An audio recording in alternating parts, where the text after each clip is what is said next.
হলের বাইরে যারা আছেন তাদেরকে ভেতরে ঢোকার জন্য অনুরোধ করছি। এই মুহূর্তে আমাদের শুরু হতে চলেছে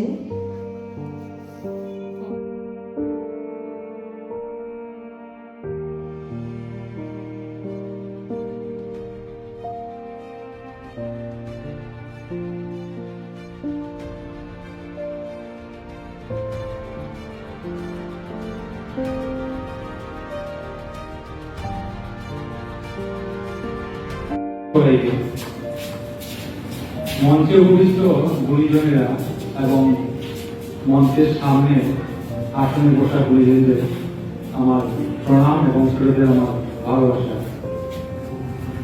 সদাচিত্র নাট্য উৎসবের 2024 ইংরেজি আজকে শুরু হচ্ছে, তারই আমি ঘোষণা দিলাম এখানে। সভাপতি হিসেবে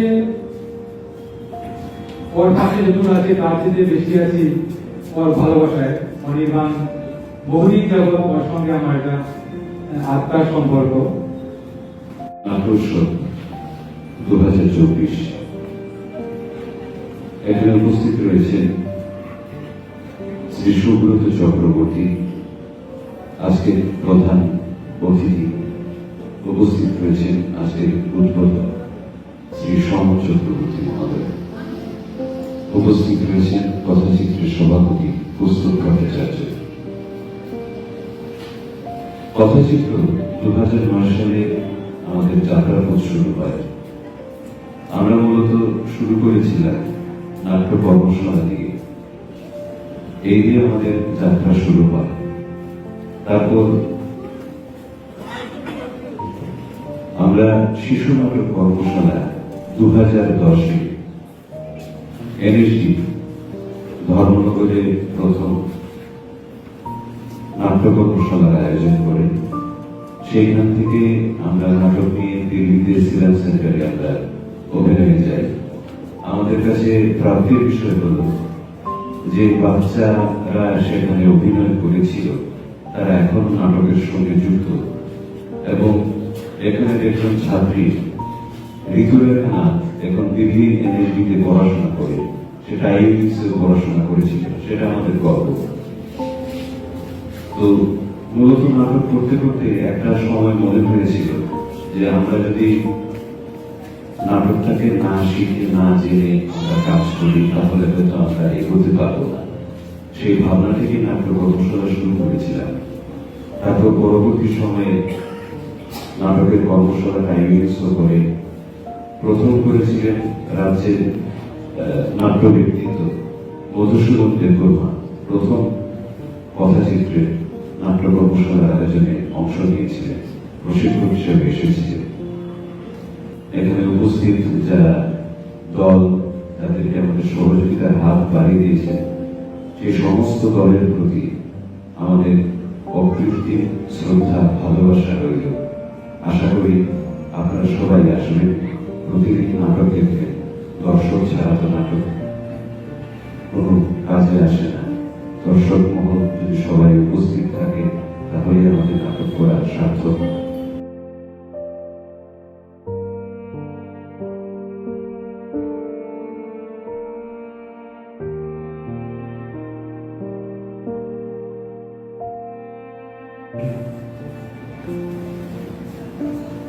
ঐতিহ্যের শহর, প্রাণীর শহর, সংস্কৃতির শহর ধর্মনগরের যারা এই কথাচিত্র নাট্যোৎসবে হলে উপস্থিত রয়েছেন সবাইকে বিনম্র প্রণাম, এবং যারা মঞ্চে রয়েছেন, সমর্থা রয়েছেন, কৌস্তববাবু রয়েছেন, অনির্বাণ রয়েছে, সামনে বিদ্যুৎজিৎ বসে আছে, এবং বাকি যারা রয়েছেন গুরুজন, সবাইকে বিনম্র শ্রদ্ধা জানিয়ে জাস্ট 2-4টে কথাই বলবো, কারণ অনেক সময় হয়ে গেছে, রাত অনেকটা হয়েছে, নাটকও আছে। কথাচিত্র 15 বছরের একটি সংস্থা যারা নাটক নিয়ে কাজ করছে, এবং 15 বছরের মধ্যে তারা নিজেরা যেমন নাটক করছে, নাট্য উৎসবের আয়োজন করছে। একটা সংস্থার 15 বছর সময়কাল একেবারেই ছোট সময়। শৈশব।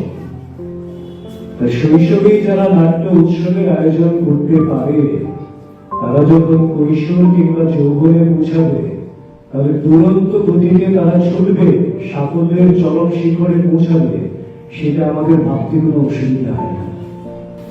অতিথি শ্রী সুব্রত চক্রবর্তী একটা জায়গায় বলেছে যে আমাদের শুধু আমার নাটকটাই দেখতে হবে, অন্য নাট্যশিল্পীরা সেখানে একসঙ্গে হবে না, উপভোগ করবে না, এইভাবে হলে অসুবিধা হয়। এটা ওনার নেতারকে বলছি যে আমরা কিন্তু ওই জায়গাটা উতরে গেছি। আমাদের যিনি এই সংস্কৃতির প্রাণ পুরুষ, নাট্য ব্যক্তিত্ব, রাজ্য বিধানসভার মাননীয় অধ্যক্ষ বিশ্ববন্ধু সেনের হাত ধরে তার সূচনা করবেন এই বিবেকানন্দ। আজকে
ছোট নাটকের প্রতিযোগিতা মঞ্চ নাট্যদল গঠন ও মান বৃদ্ধিতে সহায়ক ভূমিকা নিয়েছে। এখানে আজ এই সেমিনারে বক্তৃতা দেবেন এ বিষয়ে শ্রী দীপঙ্কর গুপ্ত, শ্রী স্বরূপ ঘোষাল, শ্রী প্রাঞ্জল সিনহা এবং রাজ্যের বিশিষ্ট নাট্য ব্যক্তিত্ব পার্থ মজুমদার।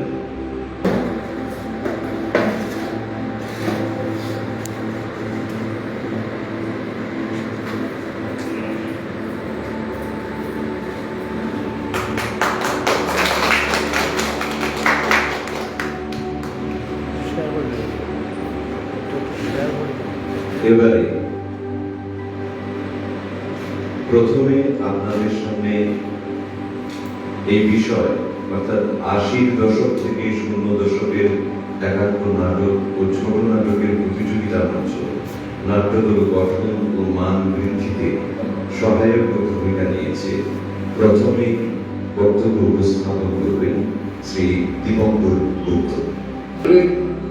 আমাদের আজকের যে বিষয়বস্তু, এটা একটা অন্বেষণের বিষয়।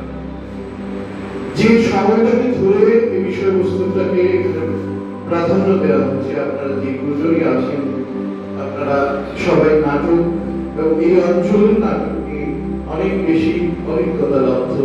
আপনারা জানেন এই সময়টাই আমাদের এই রাজ্যে নাটকের এক নতুন দিগন্ত তৈরি করেছে। তার সাথে হচ্ছে নাটক প্রতিযোগিতার মঞ্চ। আসলে এই 80 দশকের কথাই যদি আমরা শুরু করি, দেখব চন্দন সেনগুপ্ত থেকে অনেকেই আমাদের যে নবনাট্য আন্দোলন, যা আমরা পশ্চিমবঙ্গ থেকে আমদানি করেছি, সেই নবনাট্য আন্দোলনের নিরিখে নাটকগুলো তৈরি হয়েছে। আপনারা চন্দন সেনগুপ্ত রেখে এই নাটকগুলো পড়ে দেখতে পাবেন যে সে নবনাট্য আন্দোলনের একটা ধারা এখানে চলে গেছে। এবং আপনারা যদি দেখেন ওই সময় 80 দশকের আমাদের রামকৃষ্ণ দেবনাথরা যে নাটক করেছেন, সেটা হচ্ছে কুকুরের সাও, তুলে বলে বিনাশ।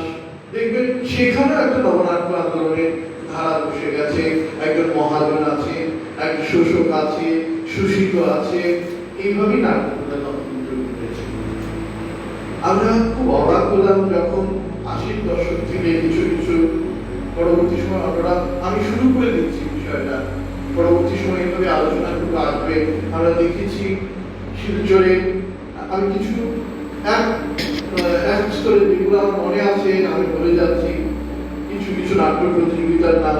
শিলচরে নরেশচন্দ্র স্মৃতি নাট্য প্রতিযোগিতা, যা প্রায় 40 বৎসর উঠতে চলেছে।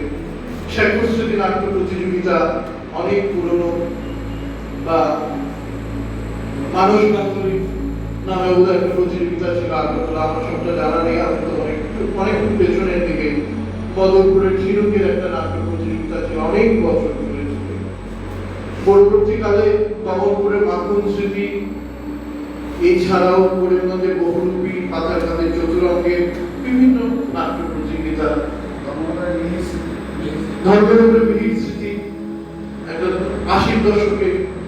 সেটাকে ছাড়িয়ে আমরা যখন এই দশকে এসে ঢুকলাম, তখন আমাদের শহরে প্রথম রবীন্দ্র সংস্কৃতি পরিষদ আয়োজিত অঞ্জলি স্মৃতি, পরবর্তী সময়ে পঞ্চমদিক আয়োজিত নাট্য প্রতিযোগিতা, পরবর্তীতে ক্লাসিক কালচারাল ইউনিট আয়োজিত দেবালোক স্মৃতি, এইগুলো অনেকগুলো নাট্য প্রতিযোগিতার মঞ্চ আমরা পেলাম।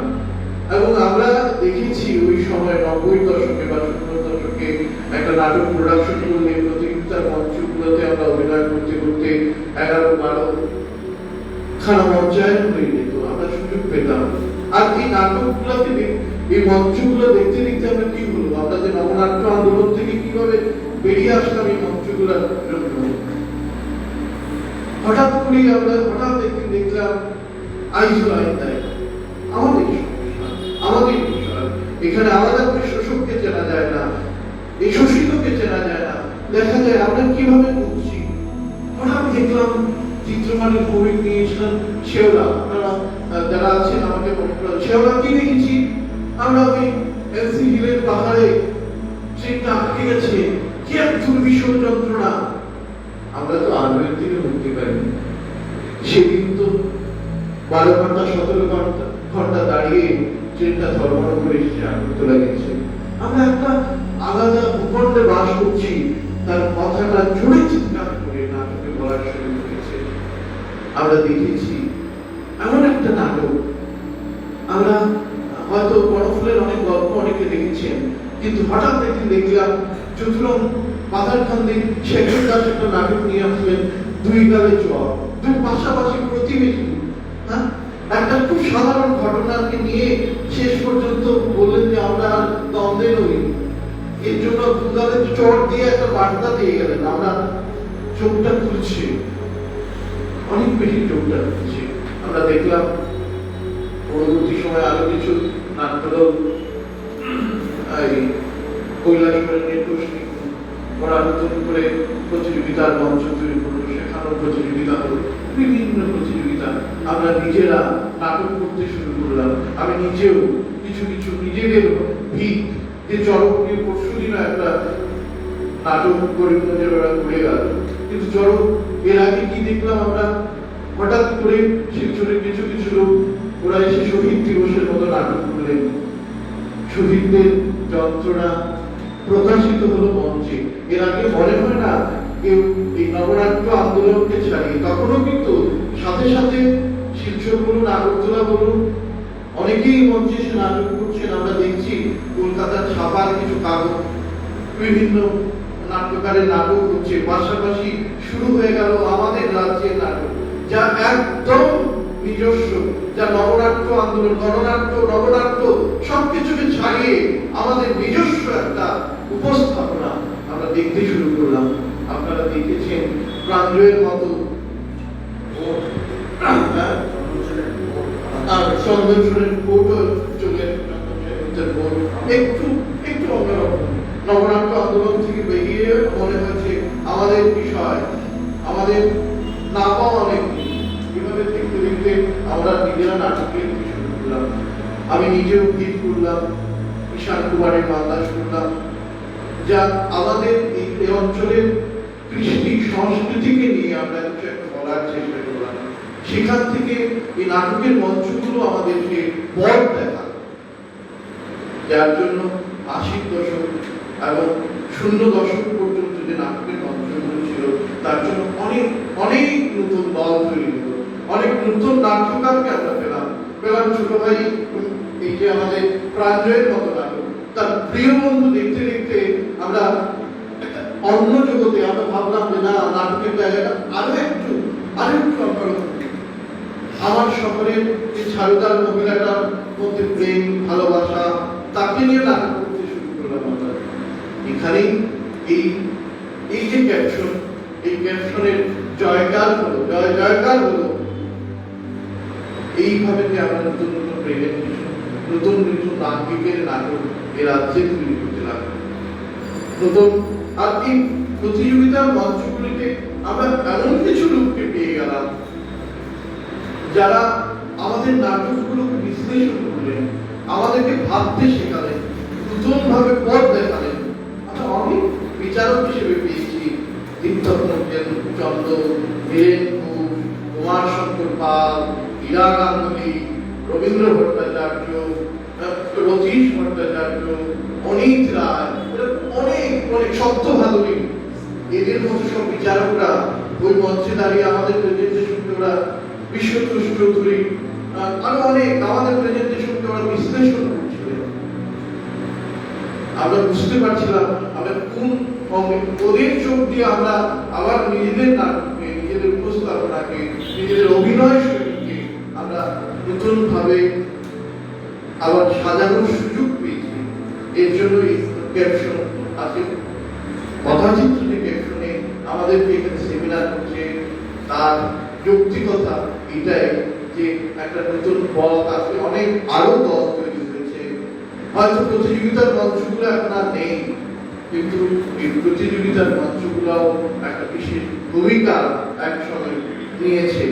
আমি আর বেশি দূর বাড়াবো না। এখনো মনে পড়ে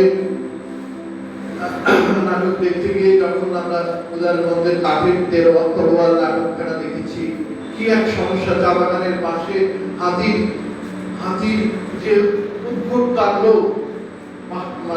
বন এবং পাশে মানুষের বাস, দুটার মধ্যেখানে যখন হাতিটা এসে ঘরের মধ্যে ঢুকে যাবে অবস্থা, ঠিক তখন আমরা ওই ছোট্ট মেয়েটার চরিত্রটা নাম মনে নেই, তার মধ্যে চিৎকার করতে আমাদের এখনো মনে পড়ে।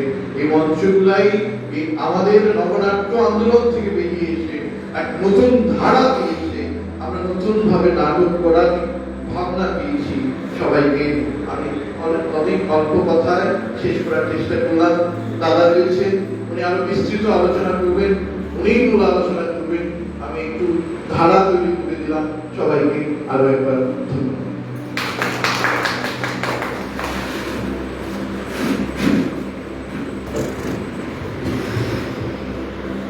কথাচিত্রের পক্ষ থেকে জয়ন্তী চক্রবর্তী, দীপঙ্কর গুপ্তের হাতে স্মারক সম্মাননা তুলে দেবে।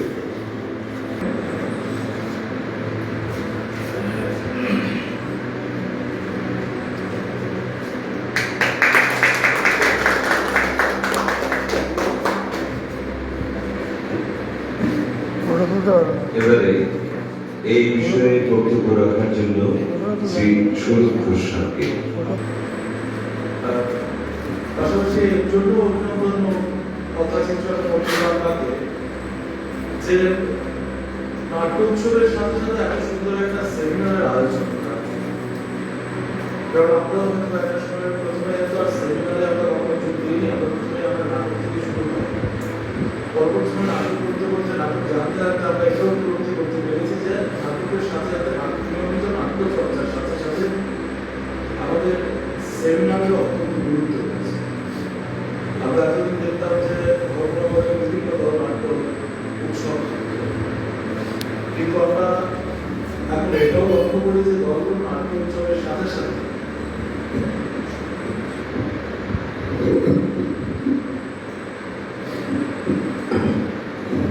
দলগুলোর নাট্য উৎসবের সাথে সাথে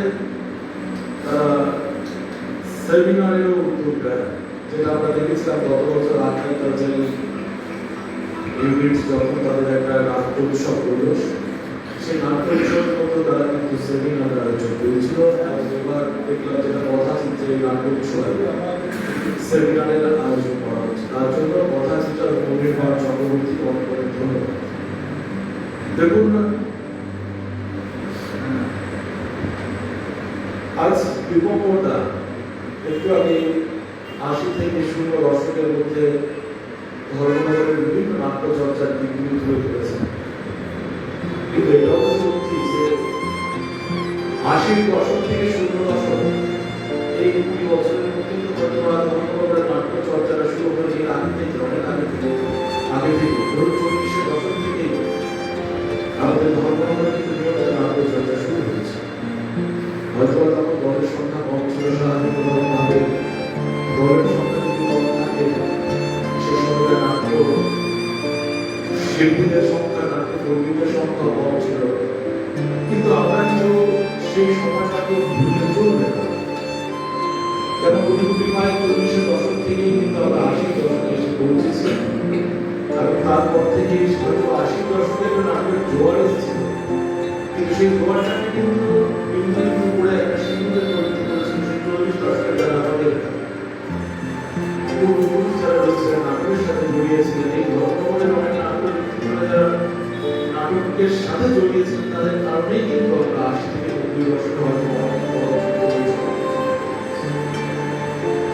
আমি এটা দেখি যে শুধু তো আর ধর্মনগরীকে রাজ্যের নাট্য চর্চাটা চিন্তা করলে চলবে না।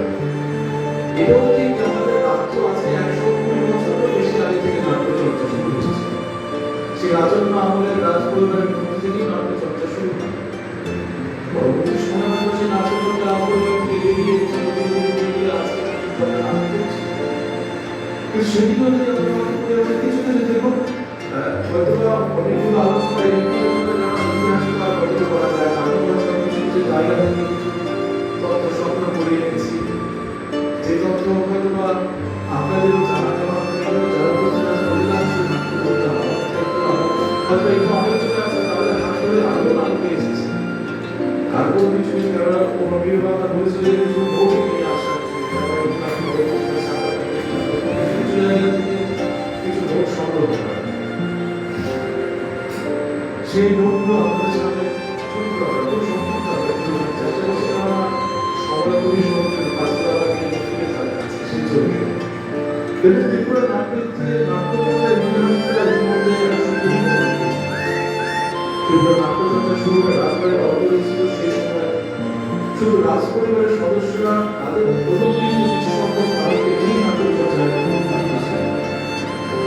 সে সময় ত্রিপুরার সংখ্যাধিক মানুষ ছিলেন সামান্য বেঁচে থাকার যুদ্ধ, বন প্রথা, বেকার থাকায় এই সময় পরে অধিকাংশ মানুষের কাছে সংস্কৃতি চর্চার আগ্রহ থাকতে হয়ে যাচ্ছে। শিক্ষা, অর্থ, সংস্কৃতি সবই ছিল ভারতীয় পরিবার সহ রাজধানী আগরতলার উচ্চ কুটির পরিমণ্ডল। ইতিহাস বলে এই পরিমণ্ডলে বাংলা ভাষাতেই সবকিছু চর্চা হতো, কিন্তু প্রজারা রাজ সংস্কৃতির অঙ্গনে কাজ ছিল। সে সময় কলকাতাকে কেন্দ্র করে যে বাংলা সাহিত্য ও সংস্কৃতির চর্চা প্রসারিত হচ্ছিল, বিশেষ করে নাটকের সেই গৌরবের চিন্তা রাজসংস্কারে শুরু হয় নাট্যচর্চা। মহারাজ রাধাকিশোর মানিক পৃষ্ঠপোষকতায় প্রথম নাটক পরবর্তীতে বিশ্বকে কিসে করা ত্রিপুরেশ কবিতার হাত ধরে নাট্যচর্চা রাধাকিশোরের বাইরে আসে। প্রতিষ্ঠা করেন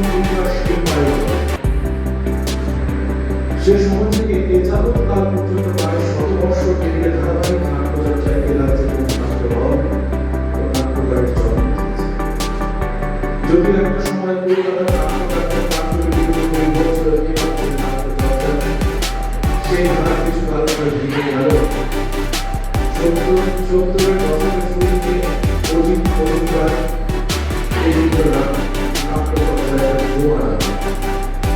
সেই ঘরোয়া ভারতনাট্য নৃত্যওয়ালা সভ্যতা সংলাপ ইত্যাদি বহু নাটক এবং ভারতচন্দ্রের ঘটনা ও নির্দেশনা রূপায়ণ থেকে দল চোর সমস্ত গান ইত্যাদি। এবং এই মানিক চক্রবর্তীর নাম কত নাটক শুরু হয়েছিল আমরা এই মনে করি। কিন্তু রাজন্য আমাদের থেকে যদি আমাদের রাজ্য শুরু হয়ে থাকে তখন গর্ব করে বলতে হবে 1900 দশক থেকে কিন্তু আমাদের ধর্মনগরেও নিয়মিত নাট্যচর্চা শুরু হয়েছে। হয়তো আমার জানা নেই ত্রিপুরার এই নাট্যচর্চা আলোচনায় ধর্মনগরের নাট্য আন্দোলনের কথা কখনো লেখা আছে আমার জানা নেই, কিন্তু আমি একজন ধর্মনগরের ছেলে হিসেবে ধর্মনগরবাসী হিসেবে গর্ববোধ করি যে আমি এমন একটা জায়গায় বাস করি, সেই জায়গার মধ্যে গত প্রায় 90 বছর 40 বছর থেকে ধর্মনগরের নাট্যচর্চা শুরু হয়। এখন 2024 সাল, অর্থাৎ প্রায় 90 বছরের কাছাকাছি চলে এসেছি আমাদের ধর্মনগরের নাট্যচর্চা হচ্ছে। এবং সেই জায়গায় দাঁড়িয়ে আমি কিন্তু একটা ধর্মনগরের ছেলে হিসেবে ধর্মনগরবাসী হিসেবে বিশেষ করে একজন নাট্যশিল্পী হিসেবে খুব গর্ব হচ্ছে। এবং এখানে ধর্মনগরের কিছু নাট্যচর্চার বিষয় আমার এই সংগঠনের মধ্যে রয়েছে। বিশেষ করে এই বিষয়টা প্রার্থনা হয়তো বা নাটকীয় চর্চা করে ধর্মনগরের নাট্যচর্চাটা বাস্তবের কাছে সংক্ষিপ্ত আকারে প্রার্থনা অনেকটাই ধর্মনগরের নাট্যচর্চার বিষয়টা যদিও এই বিষয়ে ধর্মনগরের লোকসংখ্যা খুব কমই ছিল, তখন সেই সময় ধর্মনগরের বিদ্যুৎ ছিল না, বিভিন্ন রকম সমস্যা ছিল। সেই সমস্যার মধ্যেও দাঁড়িয়ে কিন্তু ধর্মনগরের মানুষ নাটককে বিনোদনের পথ হিসেবে বেছে নিয়েছিল। এটা কিন্তু আমাদের জন্য পুরো একটা শিক্ষণীয় বিষয়। আজকের দিনে দাঁড়িয়ে আমরা অনেক সুবিধা থাকার পরেও কিন্তু পর্যাপ্ত নাট্যচর্চা এগিয়ে যেতে পারি না। সেই জায়গায় দাঁড়িয়ে 40-এর দশকের অনেক অভাব অনটন অনেক সমস্যার মধ্যে দাঁড়িয়েও কিন্তু ধর্মনগরের নাট্যচর্চা হয়েছে। আজ যেমন প্রথমেই আপনারা জানেন যে এই ধর্মনগরের যে কালীঘাট দেখছিলাম, সেই কালীঘাটের মধ্যে ছোট্ট মঞ্চ ছিল। আর সেই 40-এর দশকে তথ্য সংগ্রহ করে বেরিয়েছিল। 40-এর দশকে আমরা শুনি আমাদের জন্মগ্রহণ যে আমরা যেটা তথ্য সংগ্রহ করেছি যে কালীঘাটের মধ্যে একটা ছোট্ট মঞ্চ ছিল, সেই মঞ্চের মধ্যে নাটক হতো। তৎকালীন যিনি শাসক ছিলেন ওনার নাম অনুসারে প্রবোধ নাট্য সমাজ নাম দিয়ে প্রথমে একটা নাট্য দল গঠিত হয়, যারা বছরের বিভিন্ন সময় কালীঘাটের মধ্যে তারা নাটক করতেন। সে সময় যারা নাটক করতেন তাদের মধ্যে উল্লেখযোগ্য নাম নীলবেন ঘোষ, বিলাস বসুন চক্রবর্তী, মোহাম্মদ গুপ্ত, কালিকা ভট্টাচার্য, রবীন্দ্র চন্দ্র, বীরেন্দ্র চন্দ্র প্রমুখ নাট্য ব্যক্তিত্বরা সেই নাটক করতেন। অর্থাৎ এটা বলতে পারি যে তাদের হাত ধরেই ধর্মনগরের নাট্যচর্চা শুরু হয়েছে। পরবর্তীতে নীলবেন্দ্র ঘোষের নির্দেশনায় অমরেশ চক্রবর্তী এগুলো হয়তো 40-এর দশকে আরো পরে 50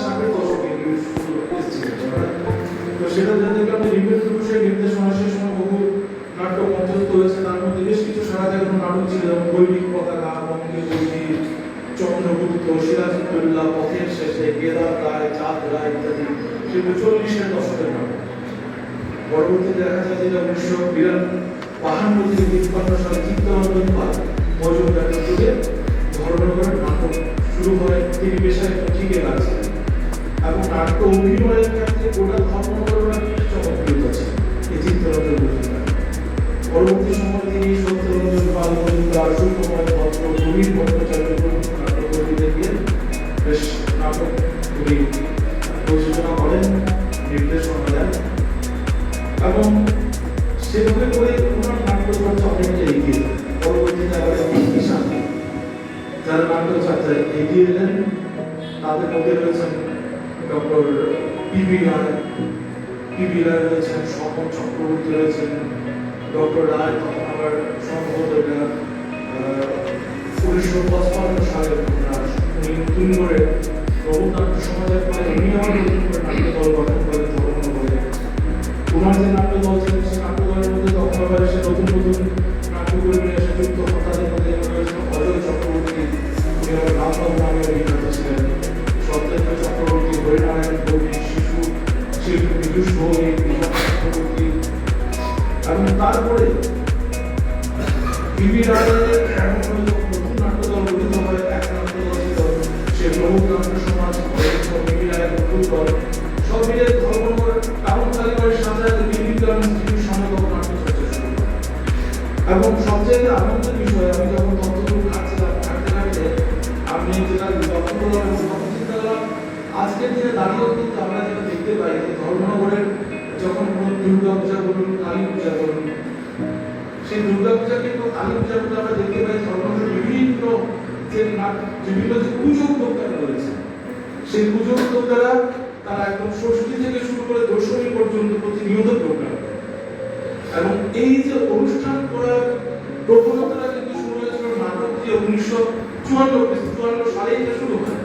প্রথম ধর্মনগর নয়াপাড়াতে বারোয়ারি দুর্গা পুজোর মণ্ডপে টানা 3 দিন 1954 মানে 1954 সালে টানা 3 দিন নাটক হতো আমাদের ধর্মনগরের নয়াপাড়া এলাকাতে। এটা কিন্তু আগে আমাদের এর থেকে অনেক উৎসাহ, অনেক প্রেরণা পাওয়ার বিষয় একটা। সেখানে 3 দিন ব্যাপী নাটক মঞ্চস্থ হতো শিক্ষক শ্রী অমরেশ চক্রবর্তীর নির্দেশনায়। এবং এই আমাদের এই কালীবাড়ির সাইডে রয়েছে দত্ত প্রিন্টার্স, সেই দত্ত প্রিন্টার্সের যিনি মালিক ছিলেন সুধাংশু দত্তের সাংগঠনিকভাবে তিনি তৎপরভাবে সেই 3 দিন ব্যাপী নাটক করছিলেন এবং ছেলেরা ভাগ করা হতো, ছেলেরাও নাটক করবে, মেয়েরাও নাটক করবে, ছেলেরাও নাটক করবে এবং মেয়েরাও নাটক করবে। সেই জায়গায় দাঁড়িয়ে ছেলেরা নাটক করতো বিদ্রোহী নাটক, টানা 3 দিনই বিদ্রোহী নাটকটা করতো, আর মেয়েরা নাটক করতো গৃহপ্রবেশ নাটক, টানা 3 দিনই তার মেয়েরাও নাটক করতো। এবং পরবর্তী সময় যেটা দেখা যায় 1963-64 সালে শিল্পী নাট্য সংসদ নামে আরো একটি নাট্য দলের জন্ম হয়। এর উদ্যোক্তা ছিলেন রামকৃষ্ণ দেবনাথ, কৃষ্ণচন্দ্র দে, গুরুবচন সিং। এই নাট্য দলের সবচেয়ে ঘনিষ্ঠ প্রযোজনা অবধূতি দীপান্তর এবং নিহারিকা। নিহার গুপ্তের চক্র, দীপান্তর এবং চক্র, এই দুটি নাটক সেই সময় 60-এর দশকের মধ্যে খুব উল্লেখযোগ্য দুটি নাটক। এবং সে সময় আমি যখন তথ্য সংগ্রহ করছিলাম, সেই তথ্য সংগ্রহ করতে খুব অবাক হচ্ছিলাম। আজকের দিনে দাঁড়িয়ে আমরা নাটকের ক্ষেত্রে আমরা এনএসডির গ্রান্ট পাই, এসএনএর গ্রান্ট পাই, তথ্য এটা দেশের ভারত সরকারের তথ্য সংস্কৃতি দপ্তর আমাদের লক্ষ লক্ষ টাকা দিয়ে সাহায্য করে। কিন্তু সেই সময়ের কথা, সেই সময় আমাদের স্বাভাবিকভাবে যদি ধরে নেই 60-এর দশক তার ধর্মনগর এতটা আর্থিকভাবে স্বাবলম্বী ছিল না। সে জায়গায় দাঁড়িয়ে সে সময় দুতলা মঞ্চ বানিয়ে আর দুতলা স্টেজ কার্ড বানিয়ে নাটক করেছে এই ধরনের। এবং তার মধ্যে যেমন একটা বলিষ্ঠ দিক, সেটা হচ্ছে দীপান্তর একটা নাটক ছিল যেটা খুব সারা জানা নাটক। তার মধ্যে ঝড়ের দৃশ্য ছিল, সেই ঝড়ের দৃশ্যের মধ্যে নাকি জলের মধ্যে নুন মিশিয়ে এভাবে করে ঝড়ের দৃশ্য উপস্থাপন করা হয়েছিল, যেখানে উপস্থিত দর্শকরা খাপে গিয়েছিলেন, অনেকের আগে বাইরে গিয়ে দেখছিলেন আদতেই কি ঝড় এসেছে কিনা। এভাবে করেও নাটক করা হয়েছে এই মধ্যে 60-এর দশকে। এবং পরবর্তী সময়ে এই দলের সাথে যারা নাটকে যুক্ত হয়েছিলেন তাদের মধ্যে অনেক মহিলারা স্বইচ্ছায় নাটকে এগিয়েছিলেন। ধরে নেওয়া যায় যে 60-এর দশকেই ধর্মনগরে অনেক মহিলারা এই নাটকের সাথে যুক্ত হয়েছিলেন এবং সেই যে দলের সাথে যুক্ত হয়ে প্রথম নাটকে তারা এসেছিলেন, সেই দলের মধ্যে যারা সবচেয়ে আপনার উল্লেখযোগ্য যে নাম ছিল মেয়েরা সুইটি ভট্টাচার্য, অনিতা ভট্টাচার্য, শান্তা ভট্টাচার্য, মনীষা নাথ, তারা প্রথম ধর্মনগরের যারা মহিলা হিসেবে যারা প্রথম নাট্য দলের সাথে যুক্ত হয়েছিল। পরবর্তীতে 40-এর দশক থেকে ধর্মনগরে 70-এর দশক থেকে ধর্মনগরে যে কাজটা লক্ষ্য করি, সেখানে অনেক নাট্যদল সৃষ্টি হয়, নাট্যদলের সংখ্যা অনেক বেড়ে যায়। পাশাপাশি সেখানে অনেক নাট্যদলের সাথে মতভেদ তৈরি হয়। যত নাট্যদল বাড়তে থাকে ততই মতভেদ তৈরি হতে থাকে এবং ততই নাটকের সংখ্যাও বাড়তে থাকে। এই মতভেদটা কিন্তু যেরকম ভাবে হয়তো নিজেদের মধ্যে মতভেদ ছিল, কিন্তু নাটকের জন্য অনেকটাই উপকারী ছিল, কারণ সেই মতভেদই নাটকের অনেক দলের সংখ্যা বাড়িয়ে দিয়েছিল, যেটা ইতিহাস। এবং সেই 70-এর দশক থেকে ধর্মনগরে টিকেট কেটে নাটক উপভোগ করা শুরু হয়। সে সময় রবীন্দ্র সংস্কৃতি পরিষদ, তার ছোট ছোট কিছু নাট্য দল তৈরি হয়, তার মধ্যে উল্লেখযোগ্য নাম রবীন্দ্র সংস্কৃতি পরিষদ। এই দশকে যেমন রবীন্দ্র সংস্কৃতি পরিষদের বেশ কিছু উল্লেখযোগ্য নাটক আর রবীন্দ্র সংস্কৃতি পরিষদের শেষ সময় বিভূতি বিশ্বাসের নাটক হারাধনের 10টি ছেলে, রণদেব ভট্টাচার্যের নাটক নিকটে ফাঁদ, কামাক্ষপ্রসাদ রায়চৌধুরী লাল পাঞ্জা, মতিলাল দের সীতাহরণ, শম্ভুনাথ লালার অজগর, বিশ্ববন্ধু সেনের ডাইনোসর এবং কল্যাণ চক্রবর্তীর বায়ের ইত্যাদি নাটক 70-এর দশকে প্রচন্ড সহায়। এবং সেই সময় আজকে যার নামে অর্ধেন্দু ভট্টাচার্য স্মৃতি ভবন, সে 70-এর দশকে অর্ধেন্দু ভট্টাচার্য নাটকের সাথে যুক্ত হন। যদিও পরবর্তী সময় তিনি নাটকের খুব একটা বেশি ছিলেন না, যেটা ইতিহাস বলে। তিনি পরবর্তী সময় নাটক ছেড়ে চলে যান আপনার তথ্যচিত্র নির্মাণে, যদিও খুব কম বয়সে তাকে হারাতে হয়েছে আমাদের। এটা ধর্মনগরবাসী হিসেবে আমাদের প্রচন্ড দুঃখের বিষয়। হয়তো বা এই অর্ধেন্দু ভট্টাচার্য বেঁচে থাকে আমরা নাটকে কিংবা চলচ্চিত্রটি অনেক সুনাম অর্জন করতে পারতো আমাদের। যাক, এভাবে করে ধর্মনগরের নাট্য চর্চা শুরু হয়। পরবর্তী সময়ে 1983 সালে আমাদের ধর্মনগরের টাউন হল নির্মাণ হয়। সেই টাউন হল নির্মাণ ধর্মনগরের সংস্কৃতি চর্চাকে, বিশেষত নাট্য চর্চাকে অনেক উৎসাহ যোগায়। কেননা এতদিন ধর্মনগরে যে নাট্য চর্চাটাই চলতো 40 থেকে 80 দশক, 40 থেকে 1980 পর্যন্ত, হয়তোবা আগে অস্থায়ী মঞ্চ তৈরি করে মাঠের মধ্যে, কিংবা সেই আমরা শুনেছি যে বিলাস ঘোষের যে বাগানের মাঠ রয়েছে আপনার, অর্থাৎ এখন যেটা মনস্টের পুরোনো মনস্টের সেই মাঠের মধ্যে অস্থায়ী মঞ্চ নির্মাণ করে নাটক চলতো, কালীবাড়ির মধ্যে নাটক চলতো, বিভিন্ন ইনস্টিটিউশনের মধ্যে নাটক চলতো, কিন্তু স্থায়ী কোনো নাটকের মঞ্চ ছিল না, যেটা 1983 সালে প্রথম ধর্মনগরের একটা স্থায়ী মঞ্চ তৈরি করে দেয়, যেটা নাট্য শিল্পীদের জন্য এবং অন্যান্য সাংস্কৃতিক শিল্পীদের জন্য অনেকটা উৎসাহ ছিল। এবং দেখুন, আজকের যে নাটকের বিষয়, সেই বিষয়ে কিন্তু টাউন হল, ধর্মনগরের টাউন হলের মঞ্চ তৈরি করে দেওয়া অনেকটা লাভদায়ক। আজ 2080 সাল থেকে যেভাবে প্রতিনিয়ত নাট্য চর্চা অনেক গুণ বেড়ে যায়, এটা কিন্তু আমাদের মঞ্চটাও অনেকটাই তার জন্য অনেকটাই বলবো উপযোগী বিষয় ছিল। এবং পরবর্তী সময়ে এটাও স্বীকার করার মতো আজ 80 দশক থেকে আজ যারা এখানে বসে আছেন, রঞ্জিতা বলুন, অনির্বাণদা বলুন, সুমিতা বলুন, যারা এখানে আছেন, দীপঙ্করদা বলুন, এবং যারা এখানে বসে আছেন, তাদের অধিকাংশই কিন্তু 80 দশকে উঠে আসে তথ্য যেটা বলে। কারণ 80 দশকে আমরা, আমার জন্ম হলেও সবই ছোট, তখন নাটক কিছু একটা বুঝতাম না। তথ্য যেটা বলে, এখানে যারা আজ বসে আছেন, যারাই আজকে ধর্মনগরের নাট্য চর্চার একদম চালিকা শক্তি, তাদের প্রত্যেকেরই কিন্তু আর কি উঠে আসা সে 80 দশক থেকে। সে 1983 সালে কিশোর সাংস্কৃতিক সংস্থা নামক একটি সংস্থা গড়ে উঠেছিল, যেখানে কল্পনা করেন কিশোররাই, হয়তো রঞ্জিত দাও সেই অর্গানাইজেশনের সদস্য ছিলেন। এবং সেই সময় অমিত ভট্টাচার্য, হরিহর ভট্টাচার্য, সুব্রত দেব, অমিত, অংশুমান শর্মা, আমাদের মিলন দাস, শেখর ভট্টাচার্য, পুস্তক ভট্টাচার্য, সুভাষিস গুপ্ত, আরো অনেকেই, সুবিদ্যা, তারা অনেকেই সেই সময়টার উঠে আসে। এবং যেটা আজকের বিষয় যে সাংস্কৃতিক নাটক আর কি ছোট একাঙ্ক নাটক প্রতিযোগিতা, আমরা ধর্মনগরের নাট্য ইতিহাসে এটাও লক্ষ্য করি, বিভিন্ন দল হয়তোবা কোনো প্রতিযোগিতার মঞ্চের প্ল্যাটফর্ম না হলে আমরা যদি বের করতে দেখি নিজেদের মধ্যে প্রতিযোগিতা থেকেই তৈরি হয়। এই আমি যেটা শুনছিলাম, আমার একটা সময় ধারণা ছিল পঞ্চমী বহু পুরনো দল, কিন্তু পরবর্তী সময় জানতে পারি যে না, ছিল ক্লাসিক। সেই ক্লাসিক থেকেই তৈরি হয়েছে পঞ্চমী। একটা সময় ছিল ধর্মনগরে একটু আগে যদি চলে যায় রবীন্দ্র সাংস্কৃতিক পরিষদ, সেই রবীন্দ্র সাংস্কৃতিক পরিষদ থেকে গড়ে আসে ধর্ম, আরো তৈরি হয় বেশ কিছু দল। অর্থাৎ এটা তো স্পষ্ট যে কোনো একান্ত নাটকের প্রতিযোগিতা না হলেও নিজেদের আভ্যন্তরীণ প্রতিযোগিতার ক্ষেত্রে কিন্তু অনেক নাট্য দল তৈরি হয়ে এসেছে এই সময়টার মধ্যে, এই 80-এর দশকে। এবং এটাও ঠিক আমরা যেটা লক্ষ্য করি যে প্রতিযোগিতার মঞ্চ থেকে, যেমন পঞ্চমী থেকে উৎপত্তি হয় প্রতিযোগিতার মঞ্চ থেকে, ইতিহাস যেটা বলে, যেটা হয়তো 1994 সালে এবং 1995 সালে ছন্দলহরী মিউজিক কলেজের নামে পঞ্চমী দিকের দল যুব উৎসবে অংশ নিয়েছিলেন। পরবর্তী সময় হয়তো 1997 সালে যদি ভুল না করে থাকি, 1996 সালে পঞ্চমী দিকে স্থাপিত হয় পঞ্চমী দিক, এবং 97 সালে পঞ্চমী দিক নাম দিয়ে যারা যুব উৎসবে অংশ নিয়েছিলেন, কিন্তু তাদের প্রতিযোগিতার মঞ্চ থেকেই তাদের কিন্তু উৎপত্তি।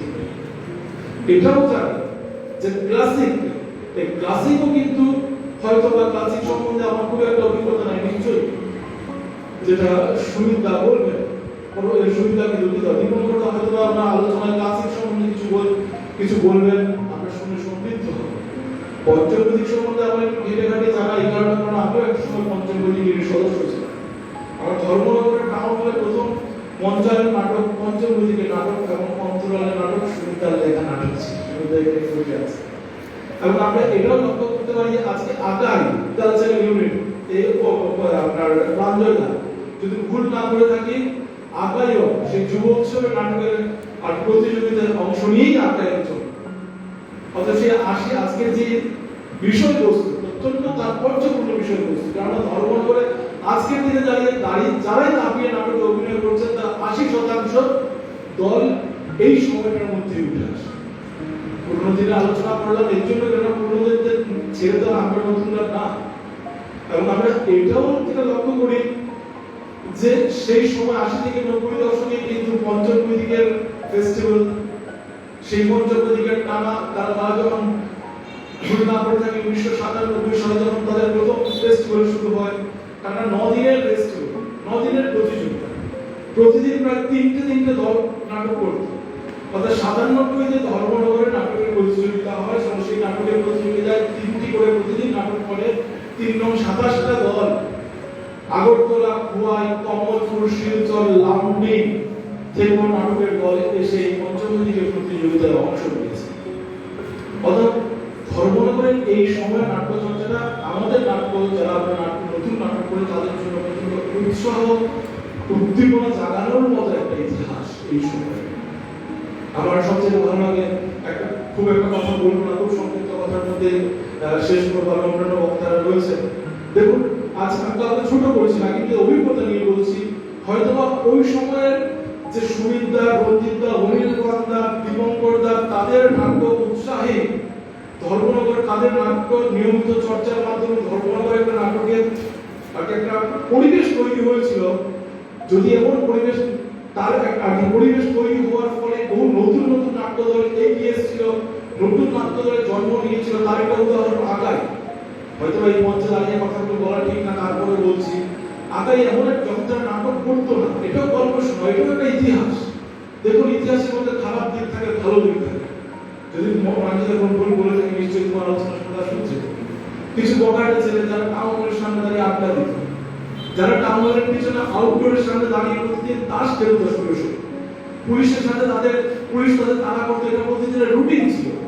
সেই ছেলেগুলো মিলে চিন্তা করলো না আমরা নাট্য চর্চা করি, দ্য আকাই কালচারাল ইউনিট নাম দিয়ে নাট্যচর্চা শুরু করলেন। তারা যে দল একটা সময় নাটক করতে করতে করতে করতে প্রাঞ্জল সিনহার নির্দেশনায় প্রিয় বন্ধু নাটক ধর্মনগরকে উপহার দিয়েছে, যে প্রিয় বন্ধু নাটক দেখে মানুষ বুঝেছিল যে ইয়াস নাটকের মধ্যে পরিবর্তন আনা যায়, নাটকের মধ্যে এক্সপেরিমেন্ট করা যায়, এবং সেই নাটক প্রত্যেকের মধ্যে বিশাল সাড়া জাগিয়েছিল প্রিয় বন্ধু নাটক। আমরা দেখেছি মহাবিদ্যা নাটক, এই আকায়ের পরিচালনা, যে নাটকগুলো ধর্মনগরের নাট্য নাট্যপ্রেমী যারা নাট্যশিল্পী তাদেরকে উৎসাহ জাগিয়েছিল।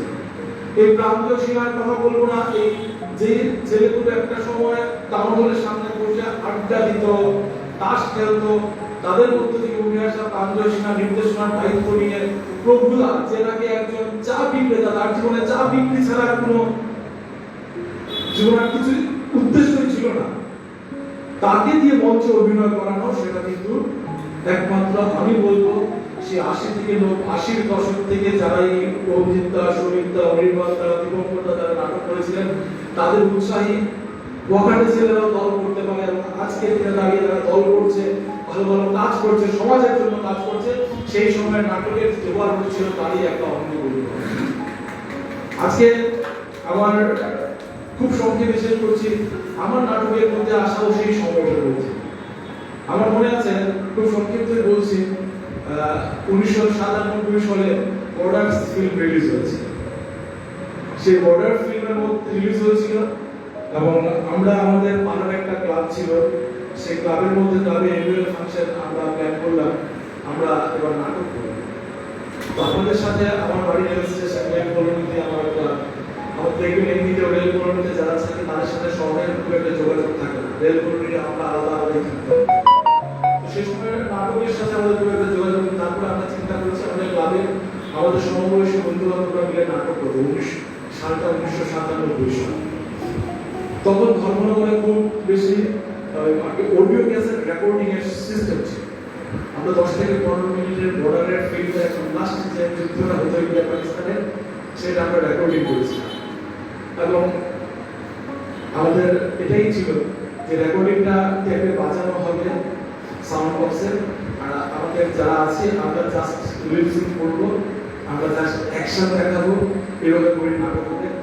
এবং সেটাই ছিল আমার জীবনের প্রথম নাটক। এবং আমার চরিত্র ছিল যে আমি নাটকে একজন পাঞ্জাবি ছেড়েছিলাম, এবং আমার কাজ, আমি নাটকের শুরুতেই একটা ভারতীয় পতাকা নিয়ে মঞ্চে ঢুকবো, আর ঢুকতে বিপরীত দিক থেকে পাকিস্তানের ওরা গুলি করবে, আর আমি মঞ্চে পড়ে যাবো। এটাই করেছিলাম, ফ্ল্যাগ নিয়ে মঞ্চে ঢুকেছিলাম, আমার বন্ধুরা অপর প্রান্ত থেকে গুলি ছুড়েছিল, আমি স্টেজে পড়ে গেছি, আর বাকিরা যুদ্ধ করেছে, আমি গোটা নাটকটার মধ্যে শুয়েই কাটিয়েছিলাম, আমার গুলি তো শুয়েই ছিল, সেটাই আমার কাছে প্রথম না মঞ্চে।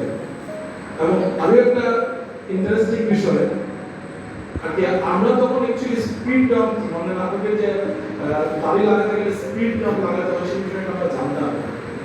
আমাদের এলাকার একজন ছিল, উনি যাত্রা টাত্রা করে না, ওনাকে আমরা ঘুরে গেছি আমাদের রেকর্ড করে দেওয়ার জন্য। আর আমরা আমাদের যেখানে আমরা নাটক করেছিলাম, আমাদের স্টেশনে একটা ছোট্ট মঞ্চ আছে, রিক্রিয়েশন যাবে, সেখানে নাটক করতে পারতাম। তার ঠিক পেছনে ছিল রেলওয়ে স্কুল, রেলওয়ে স্কুল ঠিক যেদিন নাটক আমাদের তার কিছুদিন আগে সরস্বতী পূজা ছিল, তারা পুরনো সরস্বতী স্কুলের বাইরে বের করে রেখেছিল আমার কাছে পিছনে, সেখান থেকে সরস্বতী চুরি নিয়ে এসে গাড়ি বানিয়েছিলাম, আর যাকে এনেছিলাম সাজানোর জন্য উনি আমাদেরকে স্প্রিট নাম আমরাও জানতাম না, উনিও বলেননি, আমরা কি দিয়ে এই দাড়িগুলো লাগানো যায়, আমাদেরকে ব্যান্ডেড দিয়ে দাড়ি লাগানো হয়েছে, ব্যান্ডেড দিয়ে দাড়ি লাগানো হয়েছে। আমি তো পাঞ্জাবি, আমার দিকে লাগানো হয়েছে দাড়ি, অনেকে তোমার তিল বানানো হয়েছে দাঁড়িয়ে। যখন লাগাচ্ছিল প্রচন্ড ঠান্ডা ছিল, রোজ জ্বালা করছিল, তো ওরা বললেন না ব্যান্ডেড লাগালে এমনটা হয়। আমরা লাগিয়ে নাটক টাটক করার পরে আমরা প্রত্যেক বন্ধু বান্ধবের যারাই দাড়ি লাগিয়েছিল প্রত্যেকেই যখন আমরা দাড়ি খুলতে যাই, আমাদের সবাই কিছু লেগেছিল, দাড়ি কিছু লেগেছিল, আমার অবস্থা খুবই খারাপ ছিল। এটা ছিল আমার নাটকের প্রথম অভিজ্ঞতা। যাক, পরবর্তী সময়ে আজ এটা অস্বীকার করলে ভুল হবে, বাপ্পা চক্রবর্তী আমার সামনে বসে আছে। পরবর্তী আমার মেয়ে আমার আর্টের টিচার ছিলেন, তখন আমার নাটক করার খুব ইচ্ছে, আমি নাটক করবো, বাপ্পা চক্রবর্তীকে জানালাম। বাপ্পা চক্রবর্তী হাত ধরে এনে আমাকে পঞ্চমীর সাথে পরিচয় করিয়ে দেয়। তারপর থেকে আর কি ধর্মনগর শহরে এসে নাটক করার সৌভাগ্য হয়। এরপর থেকে নাটক করতাম, পঞ্চমুখীর সাথে অনেক নাটক করেছি। যদিও দুর্ভাগ্যজনক বিষয়, অনেক নাটকে প্রথম শটার মধ্যে হয়তো থাকতাম, তারপরে শটার মধ্যে থাকতাম না, এটা অন্য একটা বিষয়। কিন্তু নাটককে ভালোবেসে নাটক করে গেছি। এবং সত্যি কথা, পঞ্চমুখী মনে মনে ধন্যবাদ, সে সময় শিশু নাটক প্রতিযোগিতা শুরু করেছিল এবং আমাদের সময় আমাদের উৎসাহে নাটক করেছিলাম। যখন থেকে শিশু নাটক প্রতিযোগিতা শুরু হয় তখন থেকে আমরা বাচ্চাদেরকে ডেকে ডেকে এনে নাটক করাতাম। তারপর থেকে কিন্তু ধর্মনগর শিশুদেরও নাটক শুরু হয়। এটার উদ্যোগটাও কিন্তু প্রথম আমার যতটুকু জানা প্রথম পঞ্চমুখী শিশু কিশোর নাট্য উৎসবের মধ্য দিয়ে কিন্তু ধর্মনগরের শিশুদের নিয়ে নাট্য চর্চার একটা পরিবেশ তৈরি হয়। এখন তো এনএসডি এসে শিশুদেরকে নাট্য ওয়ার্কশপ দিচ্ছে, আমাদের সময় ছিল না, আমরা আমাদের তাগিদে নাটক করতে এবং পরবর্তী সময়ে আজকেও নাটক হচ্ছে, অনেকজনই নাটক করছেন, বিভিন্ন রকমের সাহায্য হচ্ছে এবং প্রত্যেকটা দল তার মতো করে নাটক করার চেষ্টা করছে। আজকে অনেকগুলো দল, যদিও পরবর্তী সময়ে আমাদের নিজের নাটকের দল ইচ্ছে না হয়েছে, হয়তো আজকে খুব একটা বেশি দিন না। আমরা পরবর্তী সময়ে আমরা 2002-03 সালে আমরা নাট্য অবতারা নাম দিয়ে নতুন দল গঠন করি এবং সেই দল কিছুদিন চর্চা হওয়ার পরে আমরা আস্তে আস্তে ইচ্ছে দ্বারা এবং অন্যান্য নাট্য দলের সাথে কাজ করি। আমি আলোচনা আমার দীর্ঘায়িত করবো না, অত্যন্ত সময় উপযোগী একটা টপিক এবং সেই টপিকটা প্রত্যেকটা জায়গার মধ্যে আগে সেই টপিকটা নিয়ে আজ আলোচনা হলো। আমার স্বল্প জ্ঞানে যতটুকুই আর বললাম এবং সর্বশেষ এটা বলবো যে সত্যি প্রতিযোগিতায় এমন একটা মঞ্চ যেখান থেকে নাটকের দল বেরিয়ে এসেছে, নাট্যকার, নাট্য নির্মাতা, নাট্য অভিনেতা, অভিনেত্রী বেরিয়ে এসেছে এবং এই প্রতিযোগিতা একটি নাট্য দল গঠনে যতটুকু সহায়ক, ঠিক তেমনি নাটকের মান বৃদ্ধিতে সহায়ক। কেননা যখন প্রতিযোগিতা থাকবে তখনই কিন্তু আমার তাগিদ থাকবে আমার দলের নাটকের মান বৃদ্ধি করা। অর্থাৎ এটা স্পষ্ট যে প্রতিযোগিতার নাট্য দলের মান বৃদ্ধিতে 100% সহায়ক। এবং আমি একথাই বলবো, প্রতিযোগিতা শুধু নাটক না, প্রত্যেকটা বিষয়ের মধ্যেই প্রতিযোগিতা খুবই গুরুত্বপূর্ণ। সেই প্রতিযোগিতাটা আর কি বিষয় ভিত্তিক, কোনো মতামত ভিত্তিক। সবাইকে অনেক অনেক ধন্যবাদ। অনেক ভালো থাকবেন। শ্রী সৌরভ ঘোষ স্যারের হাতে কথাচিত্রের পক্ষ থেকে স্মারক সম্মাননা তুলে দেবেন কবি অভিজিৎ চক্রবর্তী।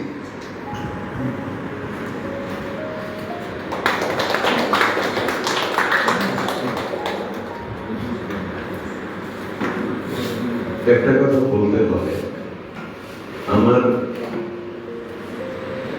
সবচাইতে কাছের বন্ধু দীপঙ্কর বুদ্ধ, অন্য বন্ধুরা রাগ করলে কিছু করার নেই। তার সঙ্গে সবসময় ঝগড়া, সবসময় বিবাদ, সমস্ত কিছু ঠিকঠাক ওই করে, আবার ওই নিয়ম ভাবে। সেই আমাকে প্রথম প্রস্তাব দিয়েছিল যে এই যে সেমিনারটা হবে, এই সেমিনারটা প্রত্যেককে বলবি যেটা লিখে আনবার জন্য, লিখে এনে পাঠ করবার জন্য। শুরু এতটুকু রেখেছে, কিন্তু যে প্রস্তাবটা করেছে সেই প্রথম ভাঙল। তো এই হচ্ছে মূল ব্যাপার, সবকিছু ওই তৈরি করে ওই নিয়ম ভাঙবে। ওর সঙ্গে চিরজীবন দরবার থাকবে, চিরজীবন বন্ধুত্ব থাকবে, সুখ দুঃখ সমস্ত সময়ের সাথে। আমার সন্তান, প্রথম সন্তান জন্মাবার পর আমার গিন্নি আমাকে দেখেছে আমার বন্ধুকে, ও আমার গিন্নিকে স্ট্রেচারে করে নিয়ে যাচ্ছে, আমি ছিলাম ওর পেছনে। আচ্ছা, যাই হোক, একটা কথা মনে হচ্ছে হয়তো পরবর্তী আলোচনায় আসবে যে সেই সময়ে অর্ধেন্দ্র ভট্টাচার্যের নাম উঠেছে, কিন্তু অর্ধেন্দ্র ভট্টাচার্য একটা নাটক করেছিলেন ফুলওয়ালি, আমি শুনেছি গল্প। সেই সময়ে ফুলওয়ালি, সেই সময়ে রিভলভিং স্টেজ ধর্মনগরে করে বিএনপির মাঠে আঙ্গিক নাট্য সংস্থা, স্বপন চন্দ্র ওদের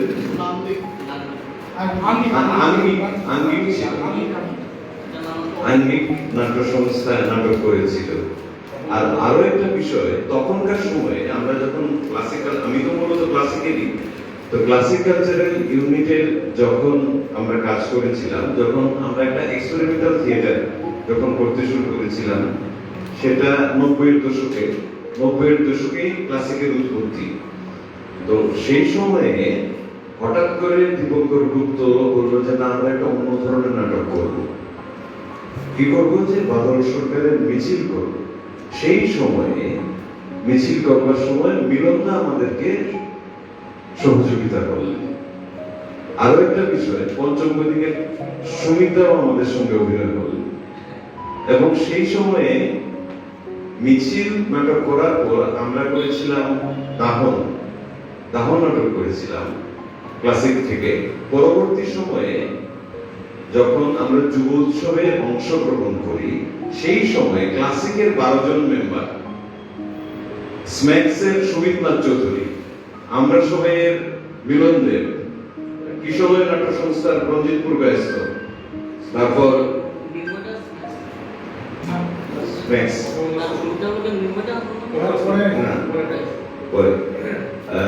আর হলো সুভাষিস গুপ্ত, দেবতোষ্ণা, পদ্মপুর, এরা সবাই মিলে, কিন্তু মূলত ক্লাসিকের 12 জন মেম্বার ছিল পঞ্চম বৈদিকে।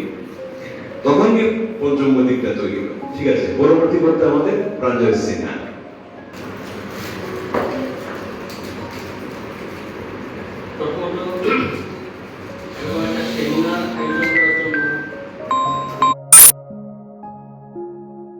কারণ সেমিনার হওয়া দরকার। প্রথমত হলো যে ত্রিপুরার নাটকের ইতিহাস আমরা জানি, যা জানি আচ্ছা আছে। এবং তার কারণটা হলো যে আমাদের রমনগর শহর হোক বা কৈলাসহর হোক, জয়পুর হোক, অন্য যে কোনো জায়গায় হোক, তাদের কি বলবো আমি, আলসেমির একটা কারণ। কারণ আমরা এগুলোকে রেকর্ড করে রাখতে পারি। যদি আমরা দেখি রমাপ্রসাদ দত্ত বা শক্তি হালদার, আমাদের নাট্য আন্দোলনের ইতিহাস, শক্তি হালদারের বই ছাড়া আমার মনে হয় বিক্ষিপ্ত বই ছাড়া আর কোনো সংগ্রহ নেই। বা ত্রিপুরা সরুদারের বিক্ষিপ্ত কিছু বই আছে। এখনই যারা বললাম শক্তি হালদার। তো এই নাট্য আন্দোলনের ইতিহাস বইটা যদি পড়া যায়, তাহলে এখানে দেখা যায় অনেক কিছুই উল্লেখ করা নেই। যেমন ধর্মনগরের আমাদের জানি না কারণটা কি, অর্থেন্দ্র ভট্টাচার্য যাকে নিয়ে আমরা গর্ব করি, বা 1980 সালের পর একটু আগে যা বললাম ফুলবাড়ি নাটক নিয়ে এত চর্চা রিভলভিং স্টেজ বানিয়ে করেছিল, এটার ইতিহাস কিন্তু আমরা জানি না। এবং এটাকে একদম লিপিবদ্ধ করে রাখুন। এবং আরো একটা শহরেই আমি বলবো, মানিক চক্রবর্তী সম্পর্কে আমাদের খুব একটা জানা নেই, বা এই বইয়ের মধ্যে এরকম বিস্তৃতভাবে আলোচনা করা হয়নি মানিক চক্রবর্তীকে নিয়ে। যে মানিক চক্রবর্তী দুঃসাহস দেখিয়েছিলেন অজ্ঞাতবাস নাটকটাকে এ মার্কা দিয়ে এই নাটকটা উনি করেছিলেন, যেটা শুধুমাত্র প্রাপ্তবয়স্কদের জন্য। যাক, এগুলো 1980 দিকেই আমি ধরে নেব, কারণ যদি অজ্ঞাতবাস 1977 সালে। তো প্রথমত ব্যাপার হলো যে 1980 সাল একটা ত্রিপুরার নাট্য আন্দোলনে একটা বিশেষ একটা সাল হিসেবে আমরা ধরে নিই। আমি নাটকের আলোচনা নাই বা করলাম, এর আগে কারা করলো বা করে কোনলো করতে হলো। সবচেয়ে বড় ব্যাপারটা হলো যে নাটকের যে ধারাটা পরিবর্তন হলো, সেই ধারা পরিবর্তনটা আপনি খুব উল্লেখযোগ্য। কারণ যে কোনো একটা নাটকের ধারা পরিবর্তনের পেছনে তার সামাজিক এবং রাজনৈতিক যে আবহ থাকে, সেই আবহটা খুব গুরুত্বপূর্ণ ভূমিকা পালন করে। সেটা যদি আমরা দেখি, যে অ্যাকচুয়ালি আমি যদি শুরু থেকে দেখি, সেটা শুধু আমি ত্রিপুরা না, কলকাতাতেও যদি দেখি, আমরা গ্রুপ থিয়েটার বলি বা যাই বলি না কেন, তো নাটকের যে ধারাটা ছিল বা নাটকের যে প্যাটার্নটা ছিল বা নাটকের যে আমরা কি বলি যে আবহাওয়াটা ছিল, সেটা ছিল 3টা ক্লাস নিয়ে। একটাকে আমরা বলি এলিট ক্লাস, যেটা বিলিটি ক্লাস। এখন থেকে, কারণ আমাদের বাংলা নাটক তো বিলিটি নাটকের অনুকরণে, এটা কোনো অস্বীকার করার কিছু নেই। তো এলিট ক্লাস করতে পারি, তারপর আমরা বলতে পারি বাবু ক্লাস, যেটা বাবু সমাজ, বাবুরা নাটক করবে, বাবু সমাজের যারা বন্ধু বান্ধব তারাই দেখবে নাটক। তারপরে হলো ভদ্রলোকিয়ানা ক্লাস, কেউ ভদ্রলোকের না।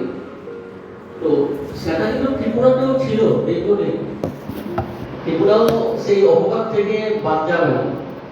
কিন্তু ব্যাপারটা হলো 1980 সালে একটা বিরাট পরিবর্তন কেন? কারণ ইমার্জেন্সি যে কারণ যেটা যদিও সেটা 1980 সালে বা নকশা মুভমেন্ট করে থাকি, কারণ বাইরের কালচারাল ক্যাম্পেইন 1980 সালেই এটা প্রতিষ্ঠিত হয় এবং 1981 সালে সম্ভবত ওরা যেটা করে শেখর সিটি নাট্যোৎসব, এটা 1981 থেকেই আরম্ভ হয়।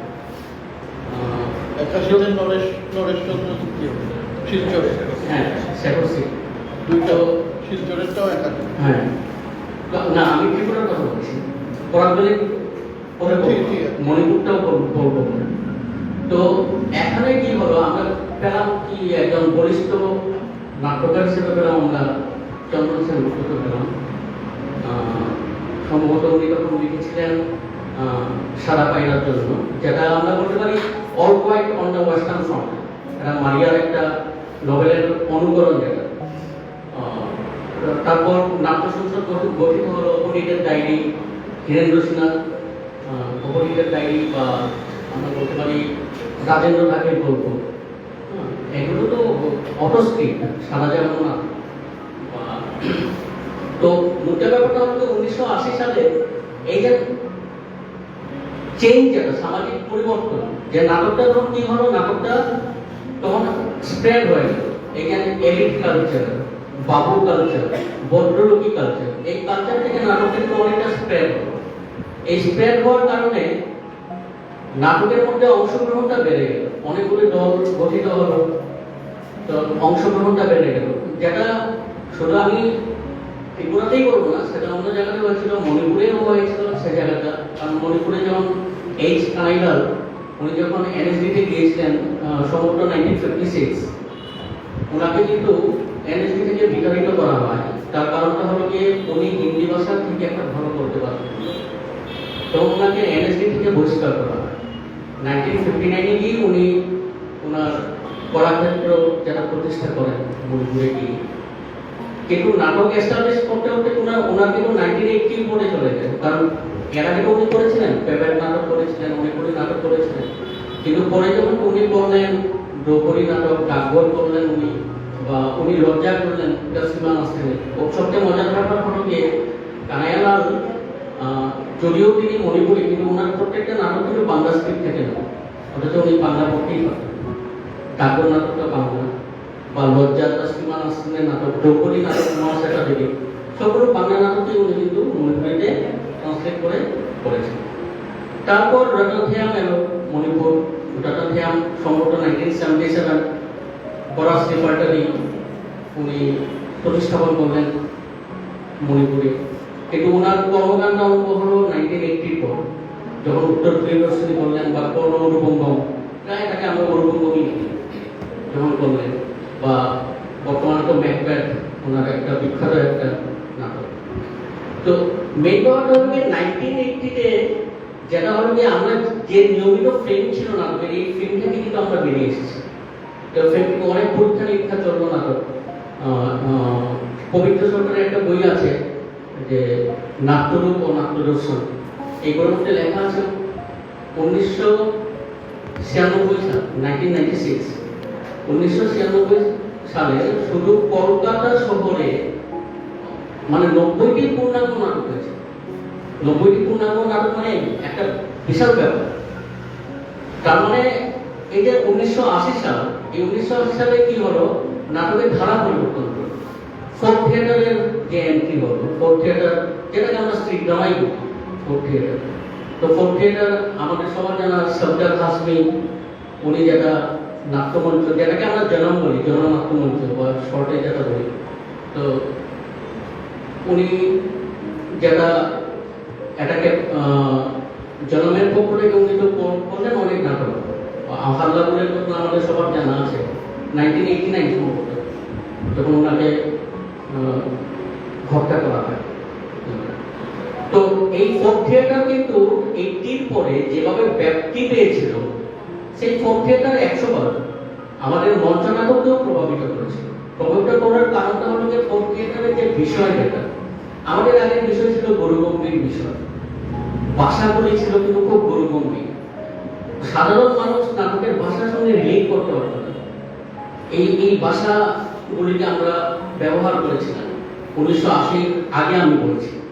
কিন্তু 1980 পর মানে ভাষার রীতি চেঞ্জ হয়ে গেল, মানে এমন ভাষা প্রয়োগ করা হলো যেগুলো সাধারণ মানুষের সঙ্গে সহজে কমিউনিকেট করা যায়। তারপর নতুন এক্সপেরিমেন্টাল ব্যাপার হলো, এক্সপেরিমেন্টাল ব্যাপার মানে ভিজুয়াল এফেক্ট কিভাবে এটাকে বাড়ানো যায়।